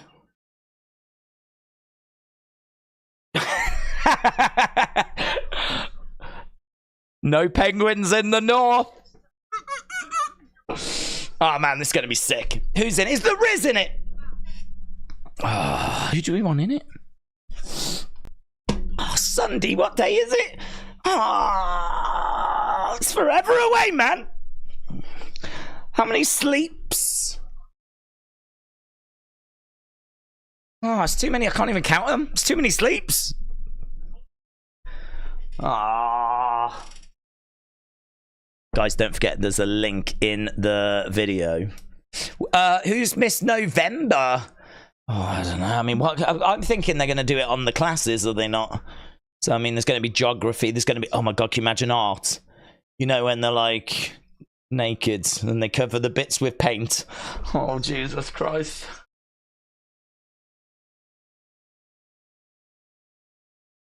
It's the great... I'm crying. I think I'm crying. Shawn Michaels is the best booker of the year. He's the best booker of the year. I'm actually crying. I blooming love this show. It's amazing. It is amazing. I still don't actually know who's in Chase U, to be honest. But, I don't know. Maybe we can get some honorary members. It'd be amazing. Finish the story, Cody. That's gone now. No one cares. It's all about Sunday. I like this OnlyFans angle, said Dominic. Yes. Every time they cut someone backstage by themselves, they are always pumping iron. Let's get physical. Coach Co said, you can tickle my dog. You can eat my pickles. You can eat the pickle from the dog. Make it a hog. You can tickle my fake dog. You can eat my pickles. Eat the pickle from the slice. Very powerful. I don't know if that's related to the calendar at all, but we went on quite the journey there, finding out about a dog. The fact the dog's then not real. A lot of things involved in that comment from Coach Co. You might think Coach Co is just completely away with the fairies, but Coach Co does actually tag me in some really interesting stuff on Twitter, so even I don't know the relationship, but all I know is it's a relationship that I treasure. So Coach Co, I've dropped a like on your comment, my friends, and actually so is everyone else. Look, you're up to 8 likes. 8 likes. Is it the most liked? It is the most liked super chat. So all of you out there, put in effort into your messages. Maybe you want to reconsider. Turns out that you need to just go completely off the rails. Oh my God. Jobson said, JC bankrupted Chase U to buy it up. She's a heel. I can see that being revealed soon. I'm just, God bless that woman, because if she didn't do that, we wouldn't get the calendar. It goes on sale on Sunday. It better be an actual calendar that is actually available. And to be honest, am I buying it? Yes, I'm buying it. And I think many others would as well. And I think that it is just a genius way of them making money. And you know what? For sexist reasons, I really hope that they release one for the guys, for the girls out there. Yeah? So I hope you lot get one as well with, like, you know, whatever you're after. I hope all of that's in there, yeah? As much as I want all the things I'm after, I hope you get all the things you're after as well. So, you know, I mean, I hope everyone benefits. It's just, right now, we're doing the girl one now. But we could do, like, a guy one further down the roads. You know, I'm with you, sisters. Yeah, I'm with you. We do live in a world where we, you know, it should be equal. Could you imagine if Andre Chase said, that's amazing. We could do a guy one as well. And JC Jane went, you're all right. I'm not sure that would sell as well. That would be savage. I would say that. If I was JC Jane, that's what I would say. Oh, God, who's excited? It's $9.99. Mate, I'd pay 50 times that. You're telling me Chase U calendar is worth more than the WWE Network? Yes, if I have to cancel just to get the calendar, then I'll do that. And I need you to know that the donations that we've received tonight are going towards the Get Days a Chase U calendar fund. So that's exactly where this money is going. Right, we're backstage. Oh my God, there's big celebrations. Who's she? Is she in it? 10 cases.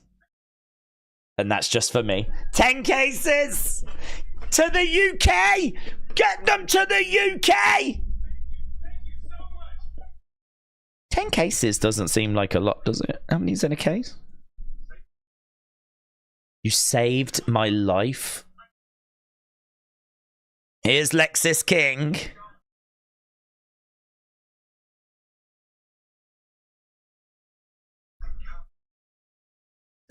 He says it's spicy. Thea's like, oh no. How about a signed copy of the spicy calendar?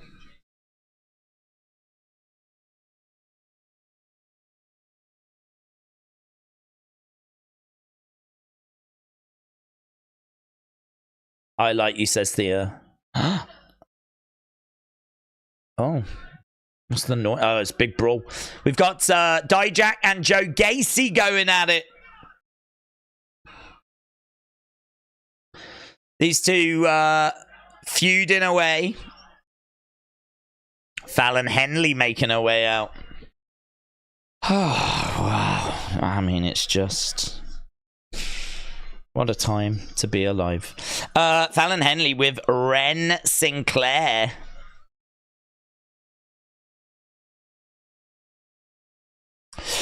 To get Days a penguin, kidnap it from the zoo or kidnap it from Antarctica.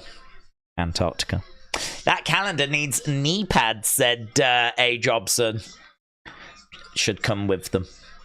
Malik said, you know what? I'm starting to think Lexis King is being like the Miz. Flint said, fire Thea Hale. Fire the star. Here's Ariana Grace. Yeah, you can fire her. I'm not bothered. Got the calendar, haven't we? We've got the calendar. Comes out on Sunday. That's the same day as Vengeance Day. Do you think they'll do like they did with the Playboy covers? Do like a big reveal of some of the pictures at Vengeance Day? Oh my God, that stream just became a lot more entertaining, didn't it? Effortlessly entertaining. It makes my job so much easier. Here's Ariana Grace then. She's made her way down to the ring. Looks like she's come from a wedding. Mitchell said they're brawling for the first copy of the calendar. I'm going to like that, Mitchell. Oh my God, Kochiko's got 21 likes. This is mental. This is mental. You can't see. I don't know if you can see the previous ones. If not, then maybe this is something that I need to show on screen. The super chat feed so that you can see the likes. That might be a fun addition. Do you know, we haven't even been able to, because of the calendar news, we haven't even been able to get to the Twitter. I think almost certainly there's enough. Just looking at all the stuff that's been coming in, I think there's almost certainly enough stuff for us to do an unseen video.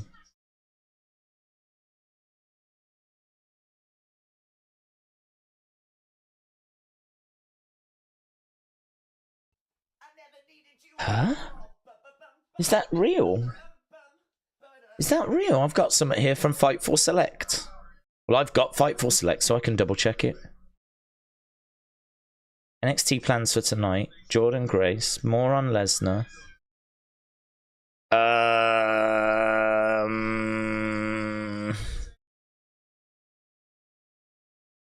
don't think that's true.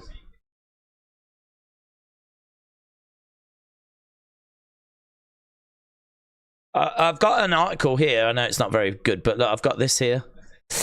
Mercedes Moné's AEW name is reported to be Sandy Bank. Right? Sandy Bank, which is going to be clearly a play on Sasha Banks. Sandy Bank. And it says it's from Fightful Select. Well, I've got Fightful Select. I'm just looking. There's an article about NXT plans. There's an article about Jordan Grace talking about the Royal Rumble. There's an article about Brock Lesnar. There's some stuff here that's to do with backstage bits to do with the Rumble. Nothing to do with Sasha. There's a podcast. There's who produced CM Punk segment. We spoke about that. Raw plans. I can't see anything here about Mercedes. So I think that is someone just joking, to be honest. Oh, look, that is Fightful Select, which I, for obvious reasons, can't show because you do have to pay to subscribe to it. And, you know, we honour that. That's fair. They got to make their money. But here is... I'm not done. I'm not going to retweet this because I don't believe it. I'm fortunate that I've got Fightful Select, so I can just quickly have a look. I think this is a joke. To be honest, I'm gonna go in that. It might be one that it's like, yeah, of course it's a joke, but I don't know. Could AEW call a Sandy Bank? You know, to kind of get it close enough to Sasha Banks. I don't know if that's really that out there, to be honest. It's one of those where it's close enough where I'm like, yeah, they might do it.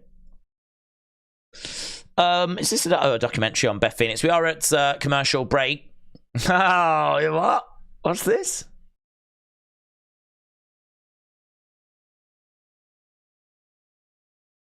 Oh, I can't hear this clip.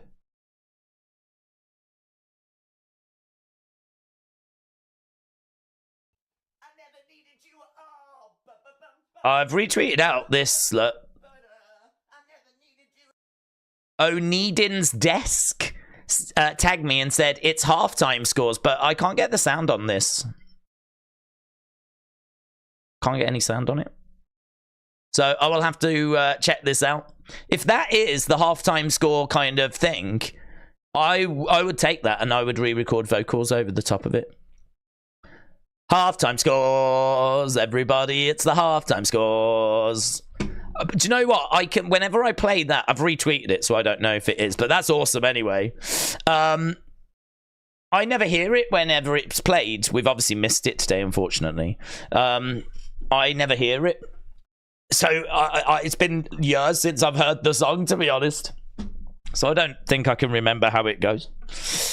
Because whenever you hear it and it gets played on the streams, it doesn't play for me. It just plays for you. So for years, I've not heard it. I can't remember it. Halftime scores. Halftime scores. I really want to know the halftime scores. There was a, are you happy, are you sad? Halftime scores. I'd have to rewatch it. And I'd have to go into training, you know. It's been a while. Me. Plus, also, I'm very distracted by the calendar. It's not a good time.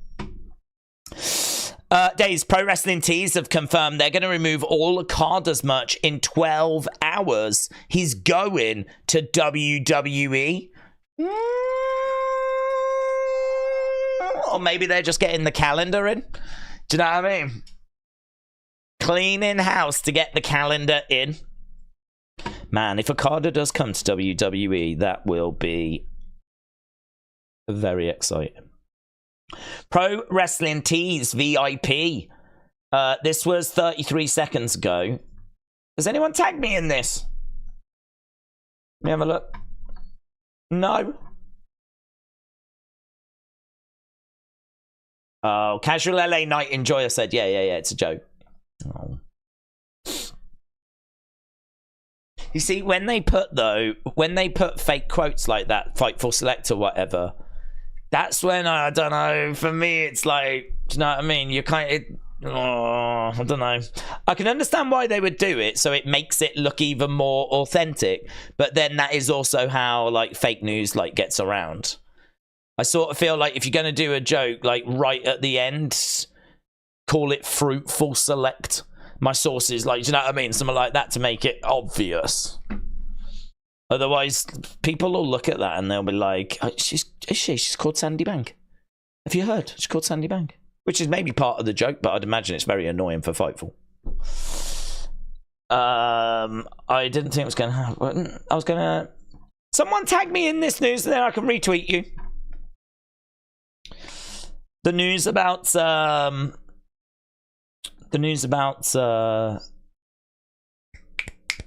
thingy. Pro Wrestling Tees. Because it is true. Pro Wrestling Tees are saying that they are having to remove stuff, so thank you. Sonny said, Days, help William. He wants to eat the penguins. Oh, no problem. William, if you go north, right, it's loads, and you can just, till your heart's content, bud. Fallon Henley is down. We've got Ariana going over to the corner. Tonight's Unsolved Mystery, we examine the disappearance of the AEW live crowd. Twas select twatful. Well, that would have worked as well, to be honest. Ariana Grace getting thrown back into the ring. Oh. Jakara Jackson making a present. Oh, Lash Legend! Big boots! There we go. Edward did it first. So here we go. Heel by Nature. Okada's merchandise will be removed by PWTs in the next 12 hours. I was just told to remove all Okada merchandise from Pro Wrestling Tees. So if there was ever something you wanted, you've got about 12 hours. Now, just wait for him to go to WWE. I'll just wait for him to go to WWE, mate. I'll get his official shirt, thanks. Oh, what's this? Oh, that literally just came in. Now on Disney Plus, Poseidon Kid versus the God of War. Is that... What's this? See, I don't watch AEW anymore, so I don't really know what this is about. That doesn't look like a real poster. I think he's made that himself. Right, we got OTM. I just ate a penguin. It was nice. It was a chocolate bar. Boo, boo, boo, boo, boo, boo, boo. There's something here to do with Drew, but I haven't... Don't know what it is. 5 most disturbing details from the Vince sexual assault lawsuits. This is probably the best video that I've seen on the lawsuit. It is well put together, and it is from someone in law. Oh, okay. Real Kyle.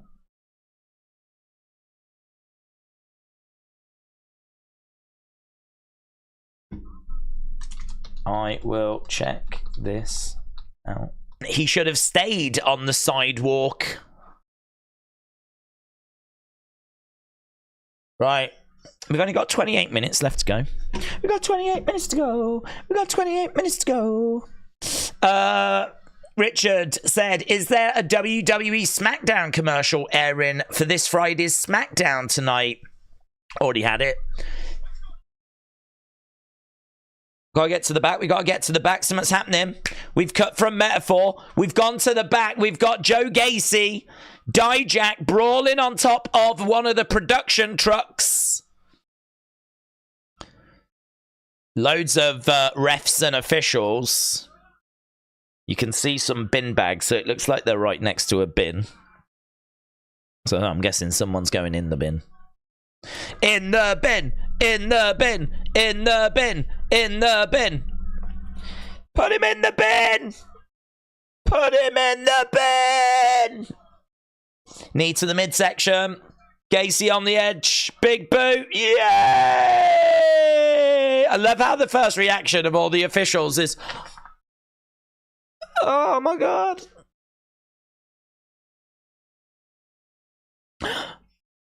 Oh, we should help him. Yeah, they've already done it. Something to do with Logan, Roman, and Cody's there. I don't think they mentioned that Rhodey and Cody were going to be there, did they, on the advert? That's something that's done the round on social media.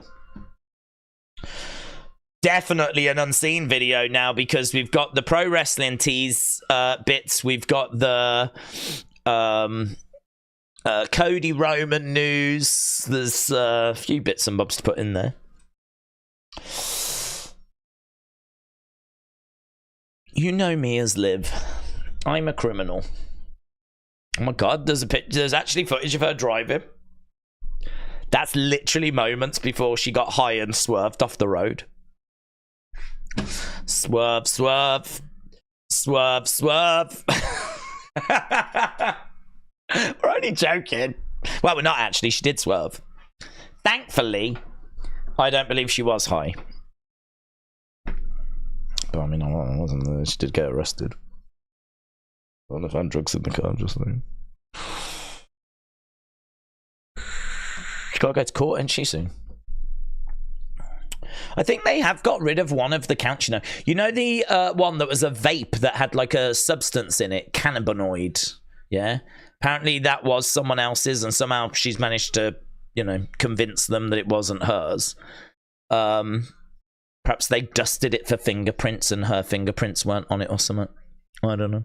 But yeah, it's just the 20 grams of cannabis now that she's... which is... So one of the charges has been dropped, I read. So, yes, Richard, there was a commercial, and the big news is that Cody and Roman will be face to face.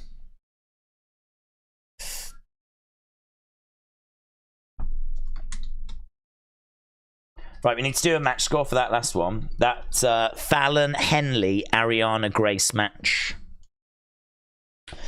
Oh, man, this show... It's been all right. It's not really grabbed me, but we know we're getting a calendar. We know that we're getting a calendar. For that reason, it's the greatest NXT I've ever seen. It is the greatest. You can see that a lot of the women being developed are talent that are becoming better, while in the men's division they still embrace an indie wrestler a little bit more, says A. Jobson. Liv only got sexier from being a criminal, said K-Dub. That is sadly true. That is sadly true. She did get a bit cooler and a bit sexier. Yeah, it's true. That's why I want him to use it. Do you know what I mean? Don't just come back and do watch me. Come on. We can do something better than that now.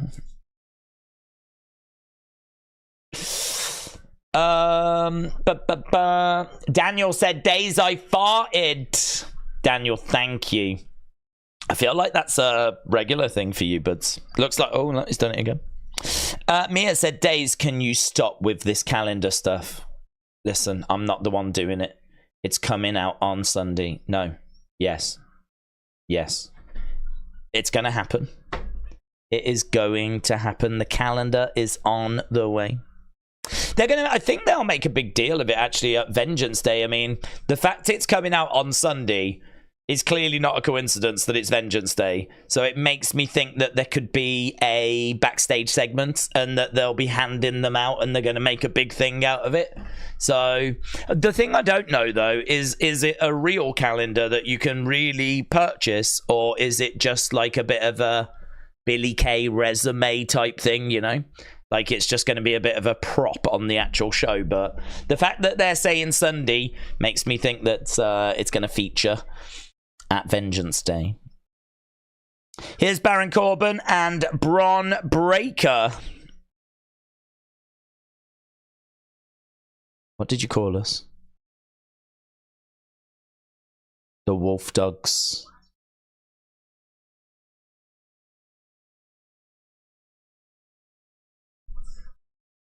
Baron Corbin said it was stuck in my head like a bad song. It's not a thing, it's a thing.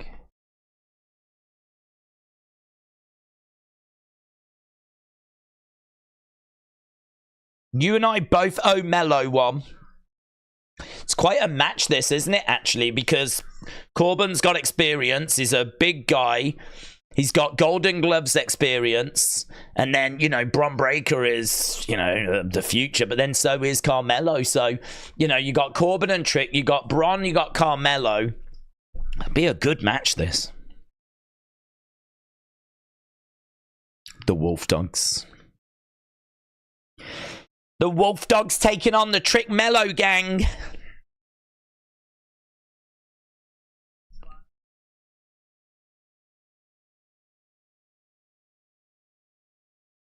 They're talking in very somber tones. Moments ago, Joe Gacy got thrown in a bin. He got thrown in a dumpster. Thoughts are with him. Thoughts are with him. Days, I'm so bad at sex, says William. I fell asleep. I've only gone. William, thank you for the update. I'm sorry to hear of your struggles. Thoughts are with you. In the ring is Von Wagner. We're going to be going over to the NXT Heritage Cup. Mr. Stone's kids are in the front row.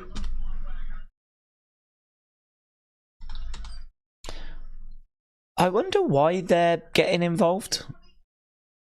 Is this our main event? No, because we've still got... this will probably be the last match, but we've still got the face-to-face, haven't we? Between Trick and Ilja. Von Wagner. Right, Noam.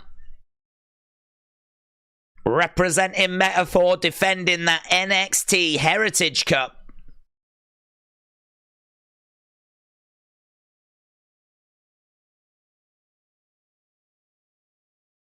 Noam Dar getting his intro. We're about to get underway. We need to end this poll, don't we? So that people don't get confused. Phantom said Wolf Dogs. Fans of modern WWE and AEW won't like NXT because of the goofy storylines NXT produces, but it is unique, says A. Jobson.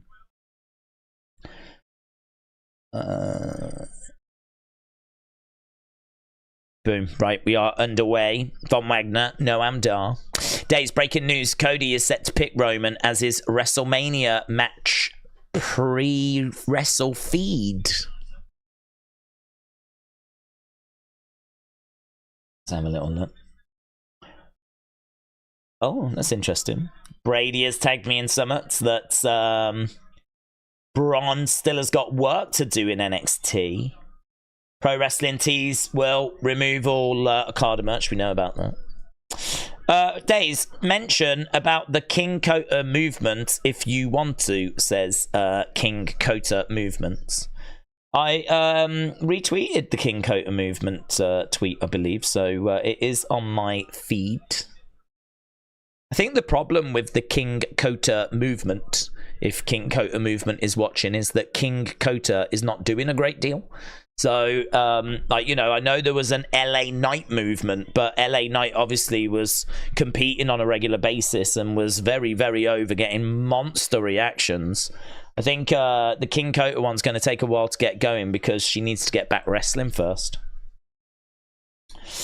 Becky said, this is wholesome. Becky with Bray Wyatt's kids. Oh, God, do you want your heart broken? I know we're watching NXT, but do you fancy having your heart broken? It's all part of the service. Oh, God.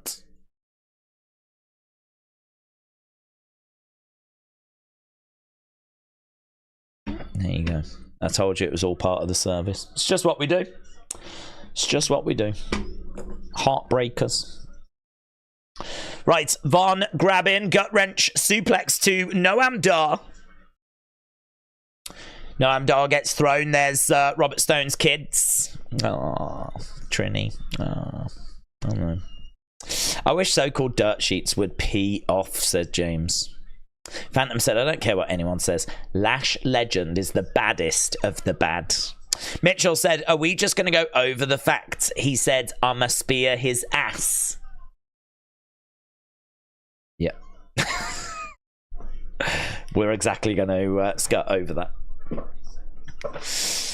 Right now, Noam Dar is down. And he's Von Wagner's taken off the tape. If he chokes, well, I don't know what he's doing either, because if he chokes him, he'll get DQ'd and this match will just end.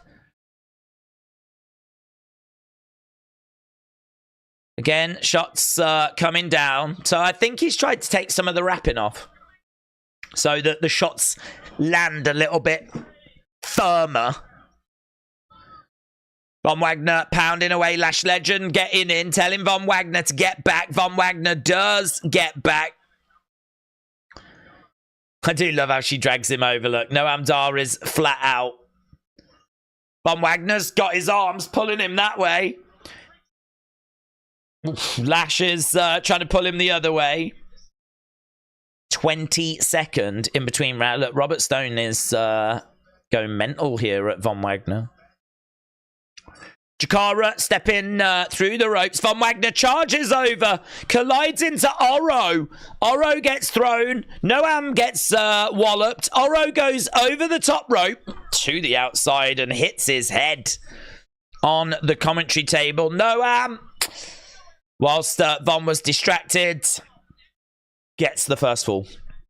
First fall to Noam Dar. That ends immediately the second round. First fall, Noam Dar, whilst Von was distracted.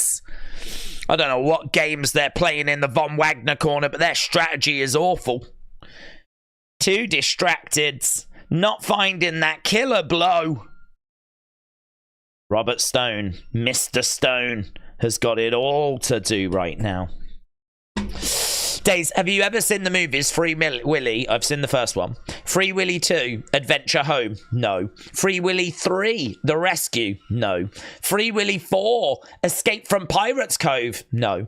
I've seen Free Willy 1, 2, and 3, but not 4. Oh, but not 3 and 4. I've seen 1, and that was enough for me. I guess the story is Von is getting more angry as the match keeps going, says A. Jobson.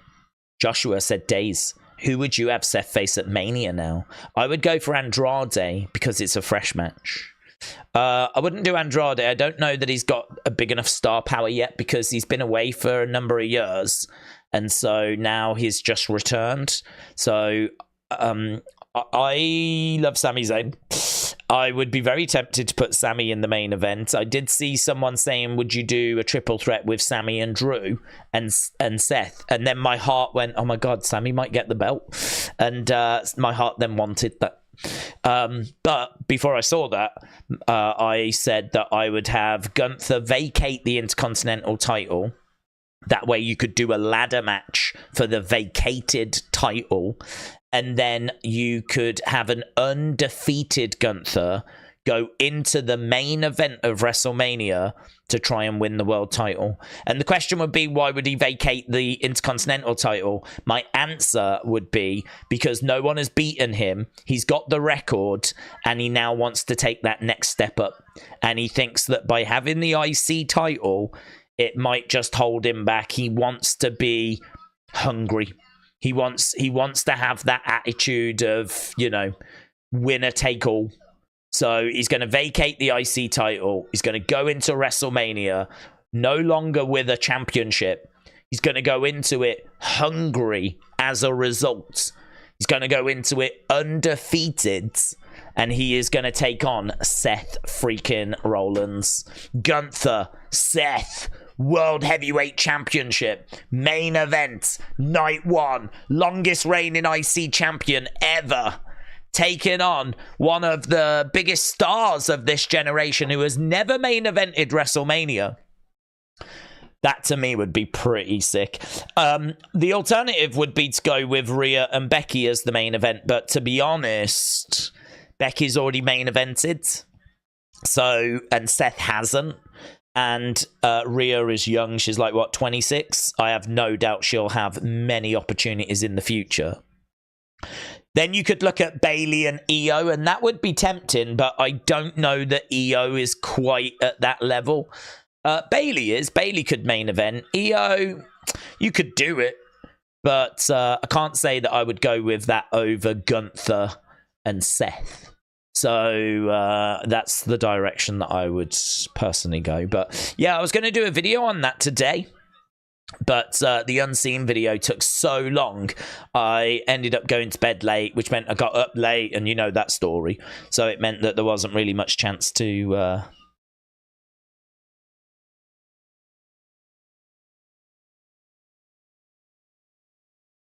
Okay, well, what have we got here?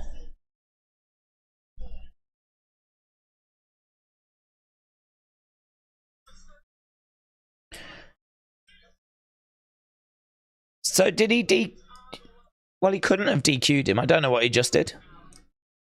We got Noam in one corner. We got Von in the other. It was the... Oh, it was the end of the round. Got you.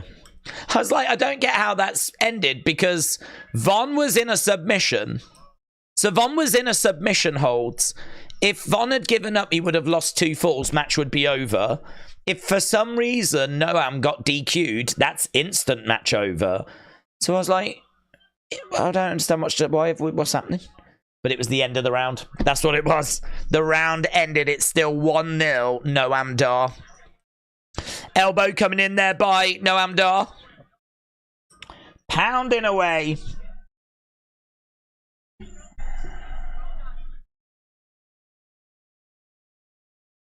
Picks him up. Slams him down.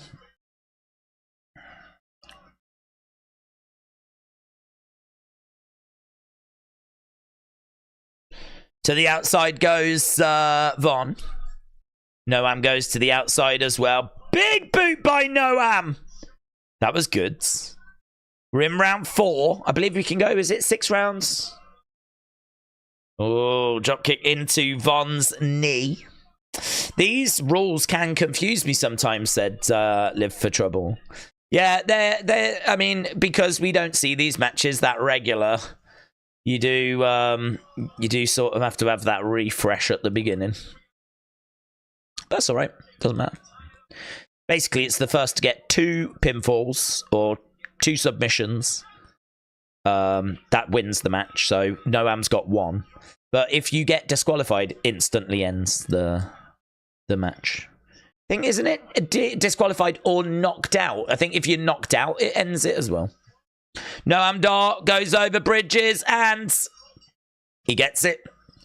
Noam Dar gets the second pinfall and that'll do it. So Von loses. Well, there we go. They that was a match.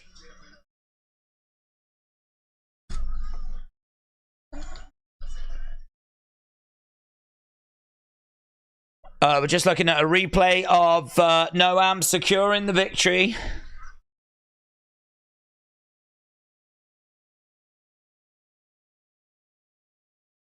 Check it out, check it out, check it out right here. Booker getting animated as we... that's always good. Wrestlers going over to the kids with the trophy. Von Wagner stripping the commentary table. It's not a good look, this, for Von, to be honest. It's not a good look. Fat people make the best lovers. We appreciate it more, says James. Well, that's why I'm putting the pounds on, to be honest, mate. Trying to up my loving game. And I think that's all you're doing it. Just get fat. That does it. I'm Chad Gable. Look at the kids applauding as Oro Mensah gets put through the commentary table. NXT, NXT, NXT. Mr. Quake said, I loved it. Not the candy again, said Phantom Cypher. Ava having a go at Dijak.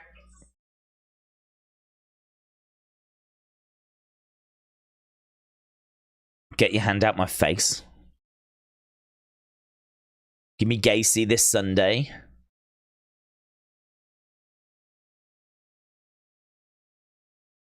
So Ava's basically saying, I can't do it. Is he going to rise up? So he's still in there. Is no one treating him?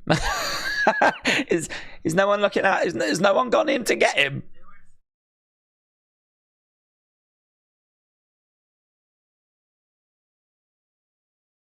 Casey says, no disqualification sounds like fun.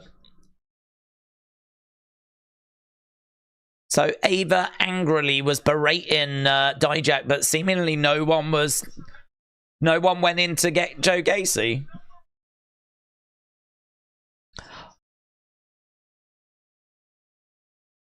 I don't think this is real.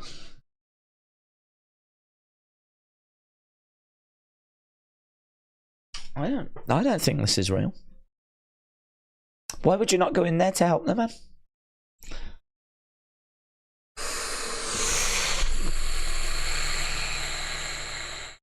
There's a few things starting to click now, to be honest.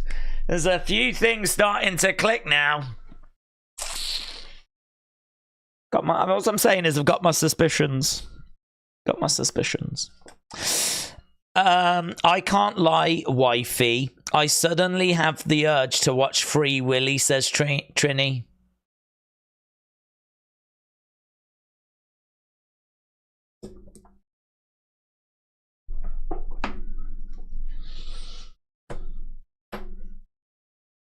I get shouted at for talking about a calendar. Yeah? And you're out here peddling smut. Because we all know what you're watching. That's really disappointing. I'd like to apologise on behalf of Trini there, to be honest, because I mean, you'd think she could go a couple of hours. No DQ match, said Daniel. Jobson said, I think Sean knows Von is limited. So why not let him be a jobber that the crowd likes? Where's Nikita Lyons? Not on the show, seemingly. But then I don't think she's factored in for Vengeance Day. So I think we're just focusing on those that are this week. So she may return next week. Mitchell said, do you think the male calendar has got... I haven't thought about it. I will read the rest of your comment, but I can tell you I've not thought about it. Do you think the male calendar has got AJ Styles ripped pants for his match with Ambrose? I'm sure the ladies would love it.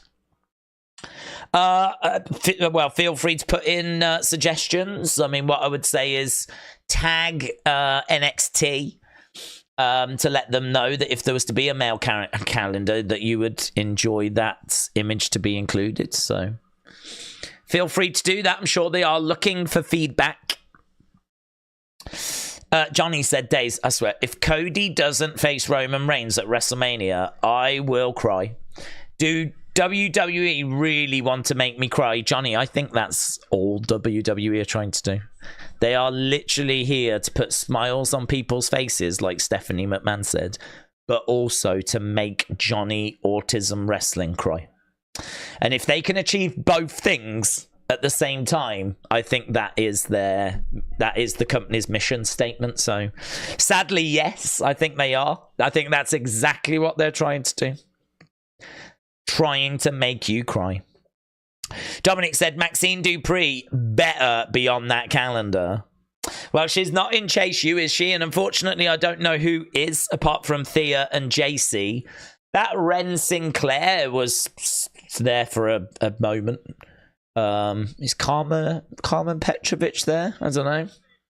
I don't even know if it's going to be publicly available, but you better best believe I'm going to have links. Oh, don't you worry, Sunday. All this channel will be is links. I'll have bots firing them into the chat every 5 comments. Talking of Sunday, it is NXT Vengeance Day, and they're just running through the cards. The man said Liv needs to be on that calendar. No, she was in prison when those photos were being taken. She did submit her picture, but it came out to the public. It's the one where her hair's like over here, and she's like... They call it a mug shot, apparently.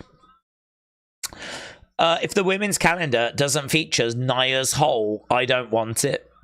Did you hear the story about that, where she said it because she knew that the mic would pick it up for Gorilla, and she knew that like people in Gorilla would find it funny. So she said it for that reason. She didn't realize that the mics were picking it up for us at home.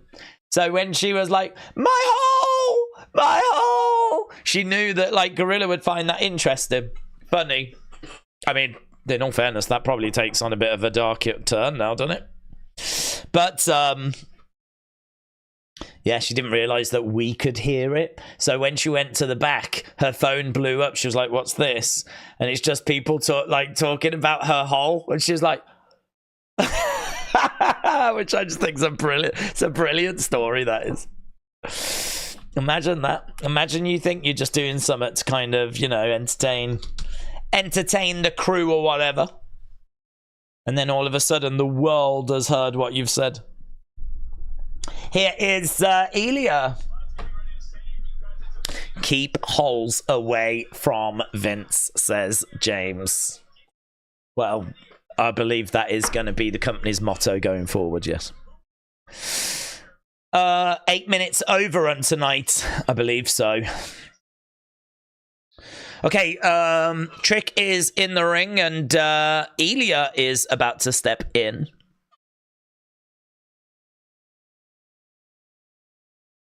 You are ready to fight. So am I, says Ilja.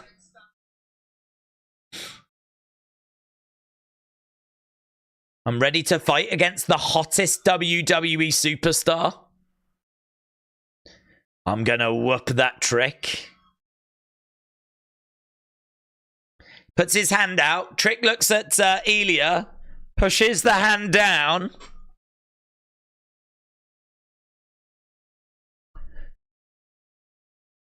I think you're smarter than you look.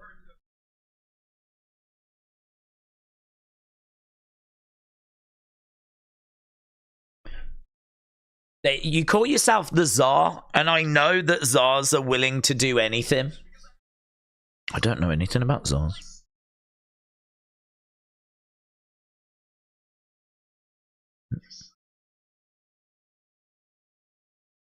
Maybe you shouldn't let Carmelo color your judgment. Maybe you should remind yourself that this championship is built on respect. Maybe you're right.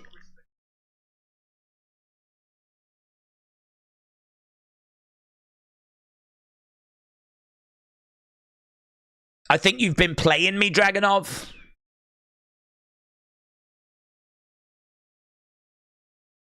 I didn't come out so you could insult me. This isn't the kind of thing Dragunov would do, is it? I don't think anyone believes he did it. And even if they do swerve us and it turned out he did, I don't know that that's the right move. This is a guy that, like, you know, is all heart and fight and honor. So for him to have done that would have been, like, a bit rubbish.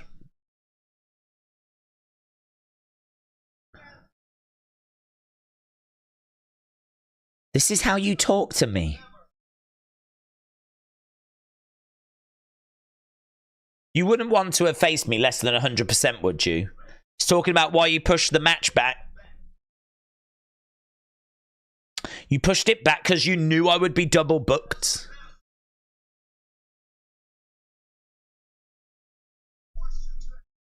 I didn't force you to accept going into the Dusty Classic. Plus also, technically, Trick hadn't qualified until about an hour ago. 2 hours ago.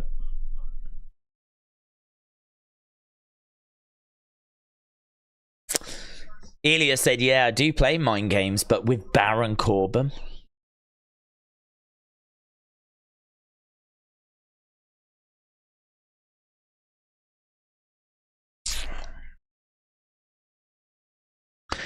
This is interesting. I'm on board. They've got my attention, which can be a bit tricky sometimes. I do get distracted by penguins. So we've got Carmelo making some Carmelo. We got Ilja making some good points at the moment.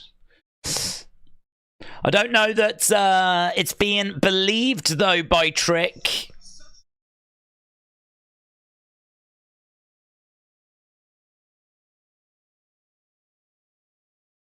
You tell me how focused you are, but you're standing in front of me and clearly you're not, says Ilja. If you want my honest opinion.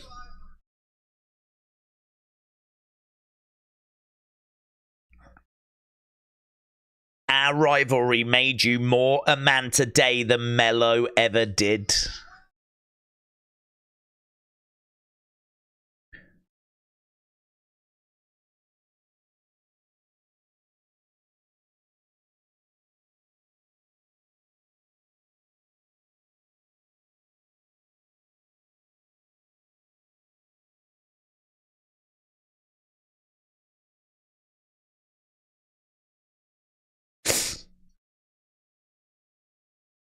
There's no one, including the Mad Dragon, who can destroy what I've built. I'm captivated by this segment. I really am, but I have a few thoughts.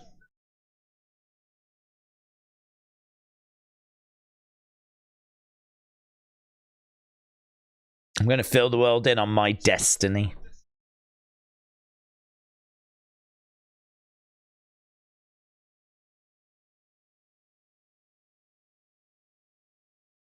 On Sunday, you will write history. Just not the history you want. Good line. And the crowd went, oh. Handshake. Okay. Trick puts the hand out. Ilja accepts the hand. They shake hands. And he pulls in Trick. Trick's like, what's going on?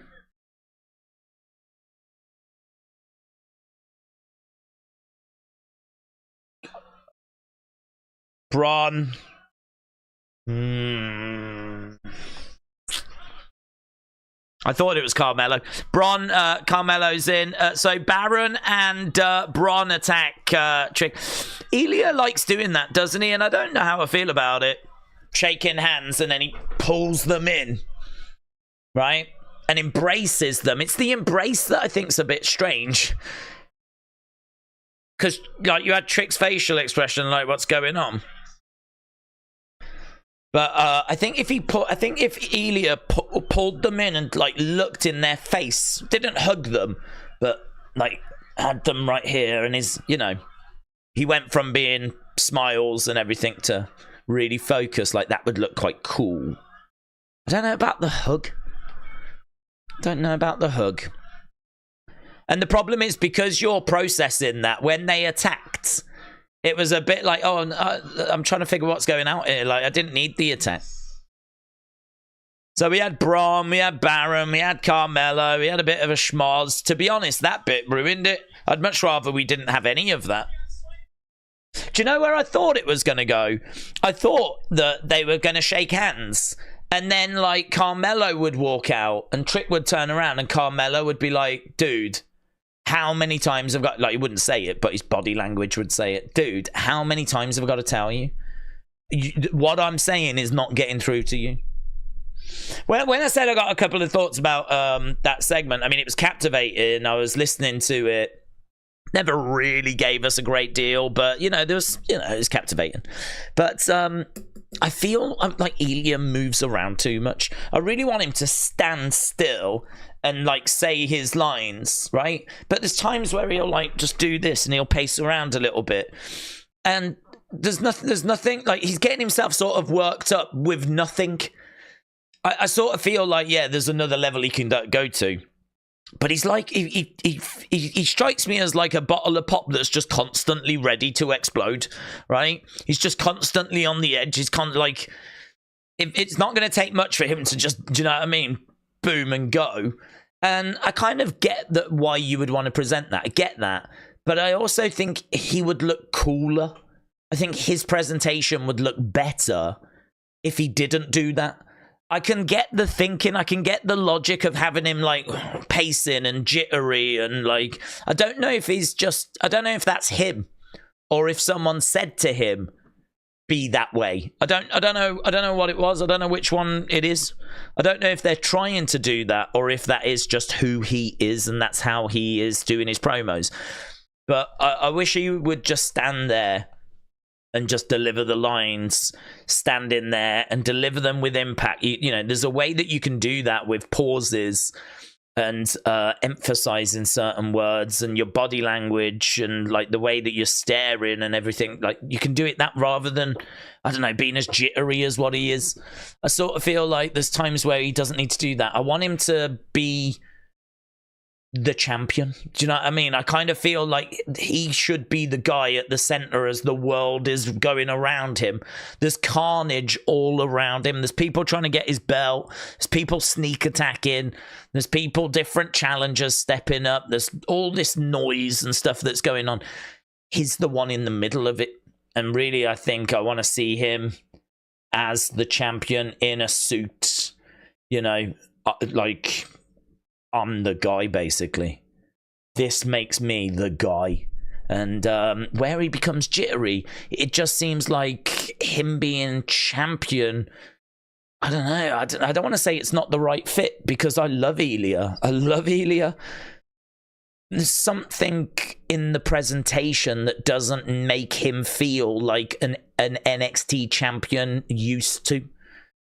There are NXT champions in the past that have carried that belt and you look at them and they just feel like the guy. They feel like that. He just feels too jittery at times to be like the guy, you know.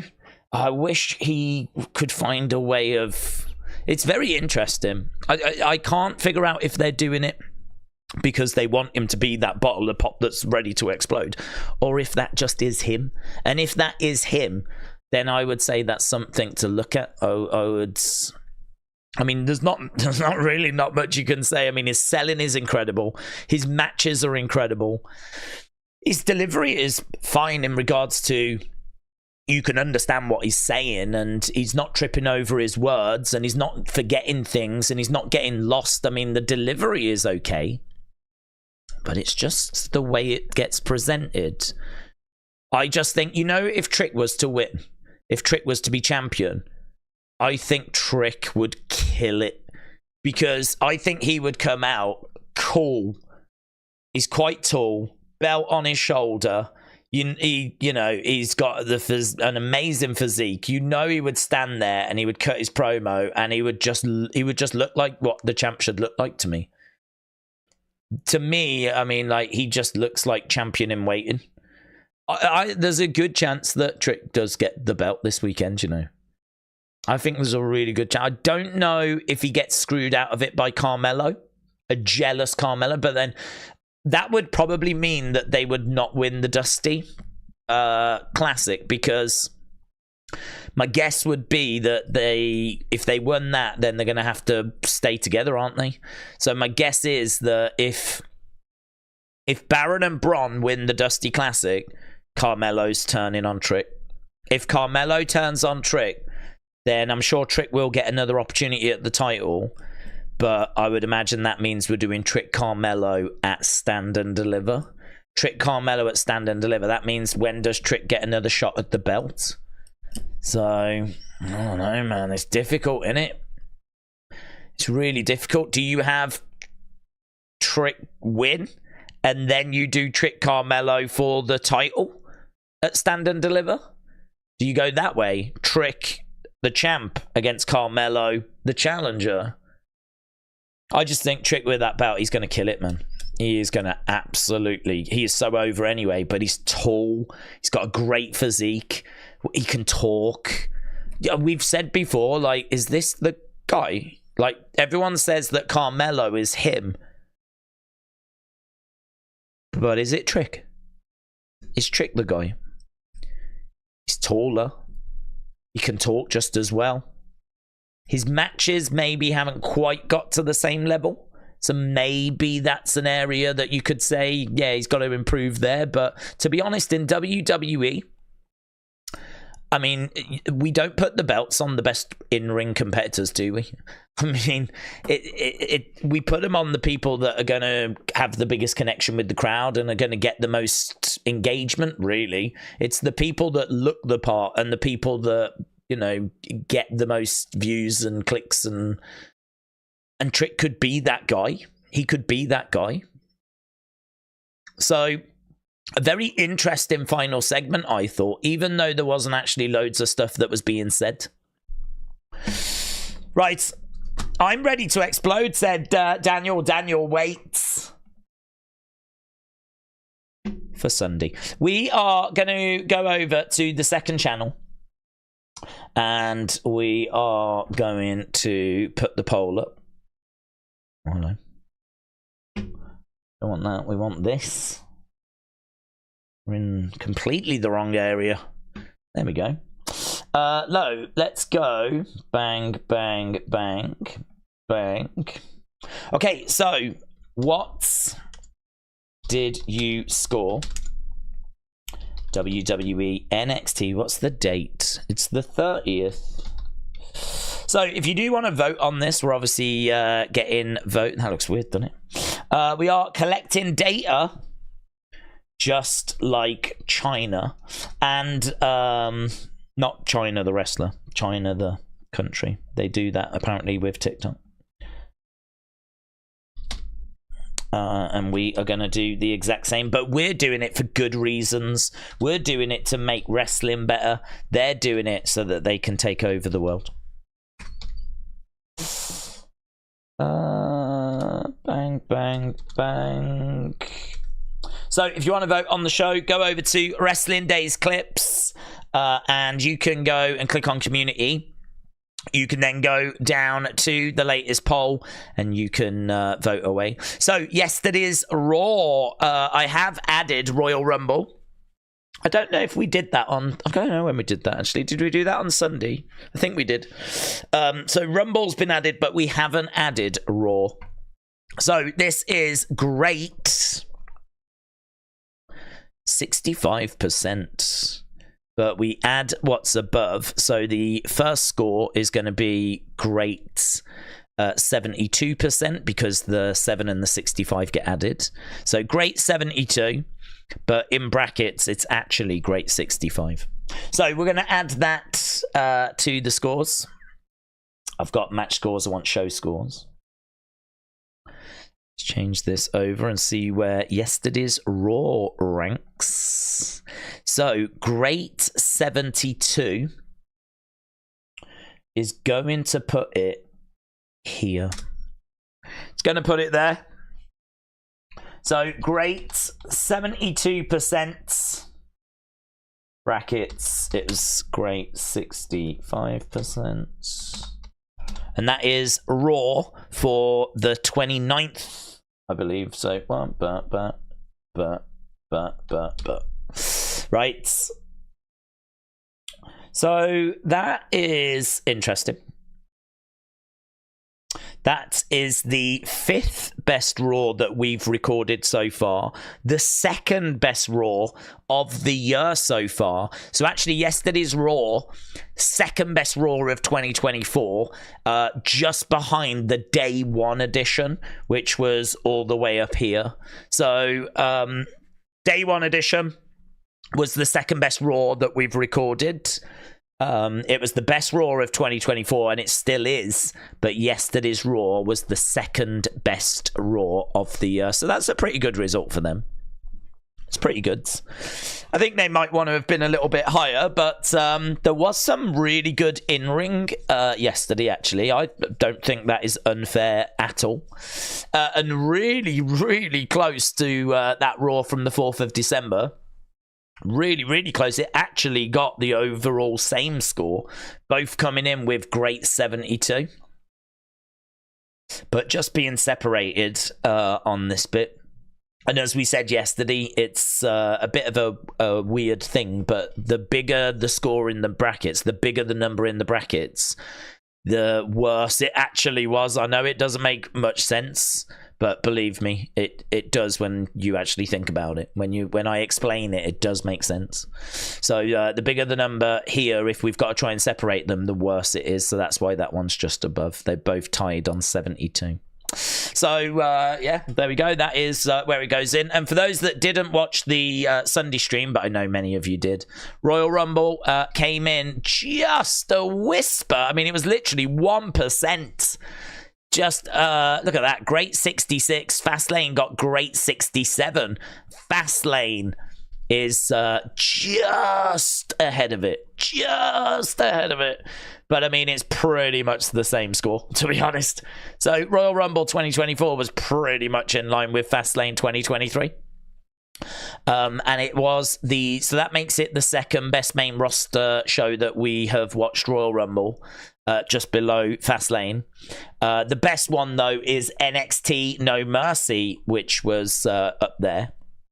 And obviously, we are going to keep adding these scores. So we will find out how NXT did in our next stream, which is the SmackDown stream.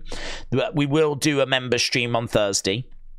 But we will do a SmackDown stream, of course. Of course, there's going to be videos that go up on the channel anyway. I am going to run off and do an unseen video now. But it'll be interesting to see how NXT Vengeance Day does and how that is going to sit amongst all of these scores. So you can go over to Wrestling Days Clips to vote for it over there. We'll get a few final thoughts, and then I will run away and start doing the unseen video. Serious Gaming said, Melo doesn't do it for me. He's a great wrestler, but it's Trick that's got everything else. A. Jobson said, go home shows are never that great. Tonight was no different.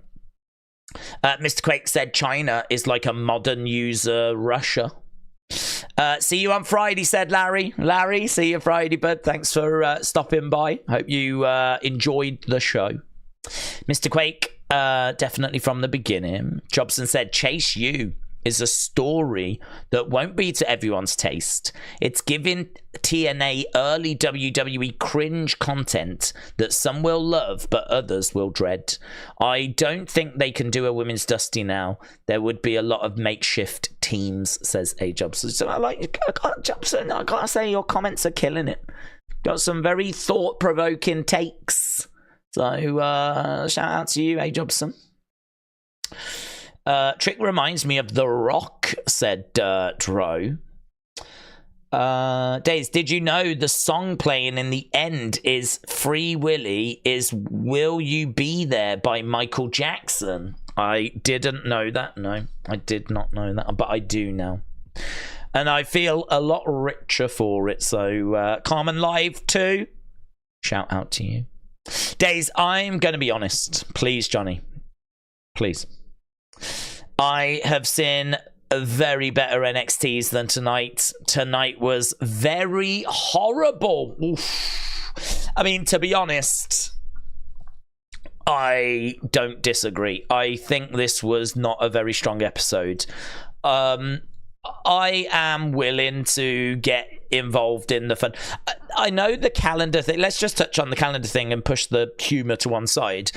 The calendar thing, I understand, could be seen as silly, but when you actually remember that Mandy Rose has made like $1 million from her OnlyFans, and that was in the first month or something. This is what was being reported, right? Obviously, I don't see the numbers, but the reports is she's doing very, very well for herself. You know, the idea that a calendar of the Chase U girls, which is a load of girls which are seen on TV week in, week out. I mean, I don't think it's unfair to say that that calendar would do some numbers. I mean, I don't know how much money they need, and I don't know how much money the calendar would make. But as crazy as it sounds, there are examples of this sort of thing before. I mean, there's a whole film called Calendar Girls where like some women raised money, like older women raised money by doing cheeky, like it was tasteful. You know, they would be naked, completely naked, but there would be like some cakes put in certain places, right? Or they'd be having like, you know, a cup of tea, and it would just hide anything that people might find offensive.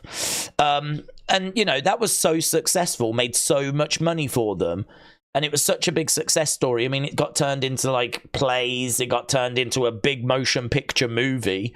And so, you know, this is actually based on some stuff that has happened before. So I'm going to counter with, I don't actually know how cringe it is.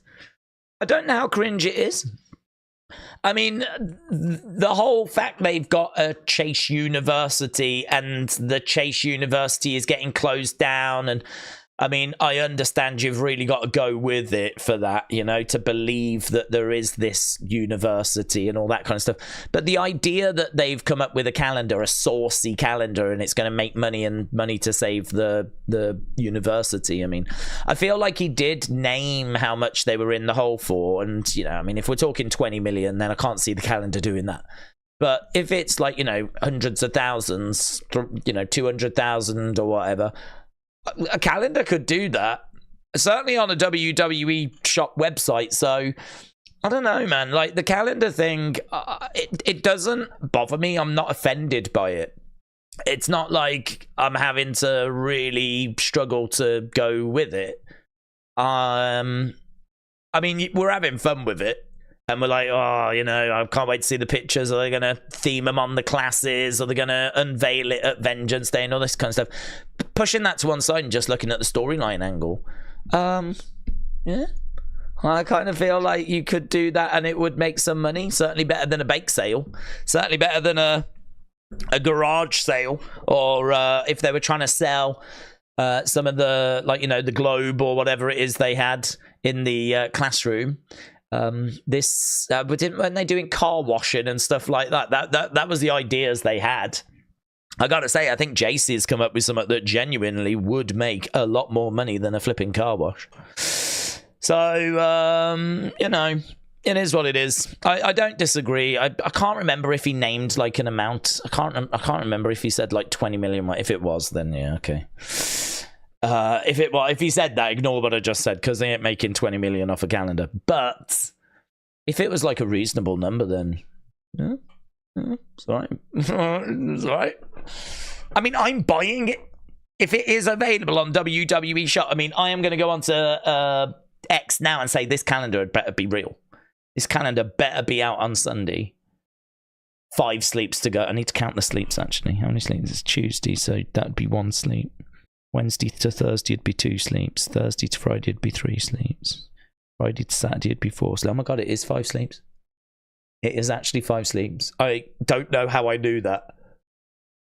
How did I know that? I don't know how I knew that. I just knew. I just knew.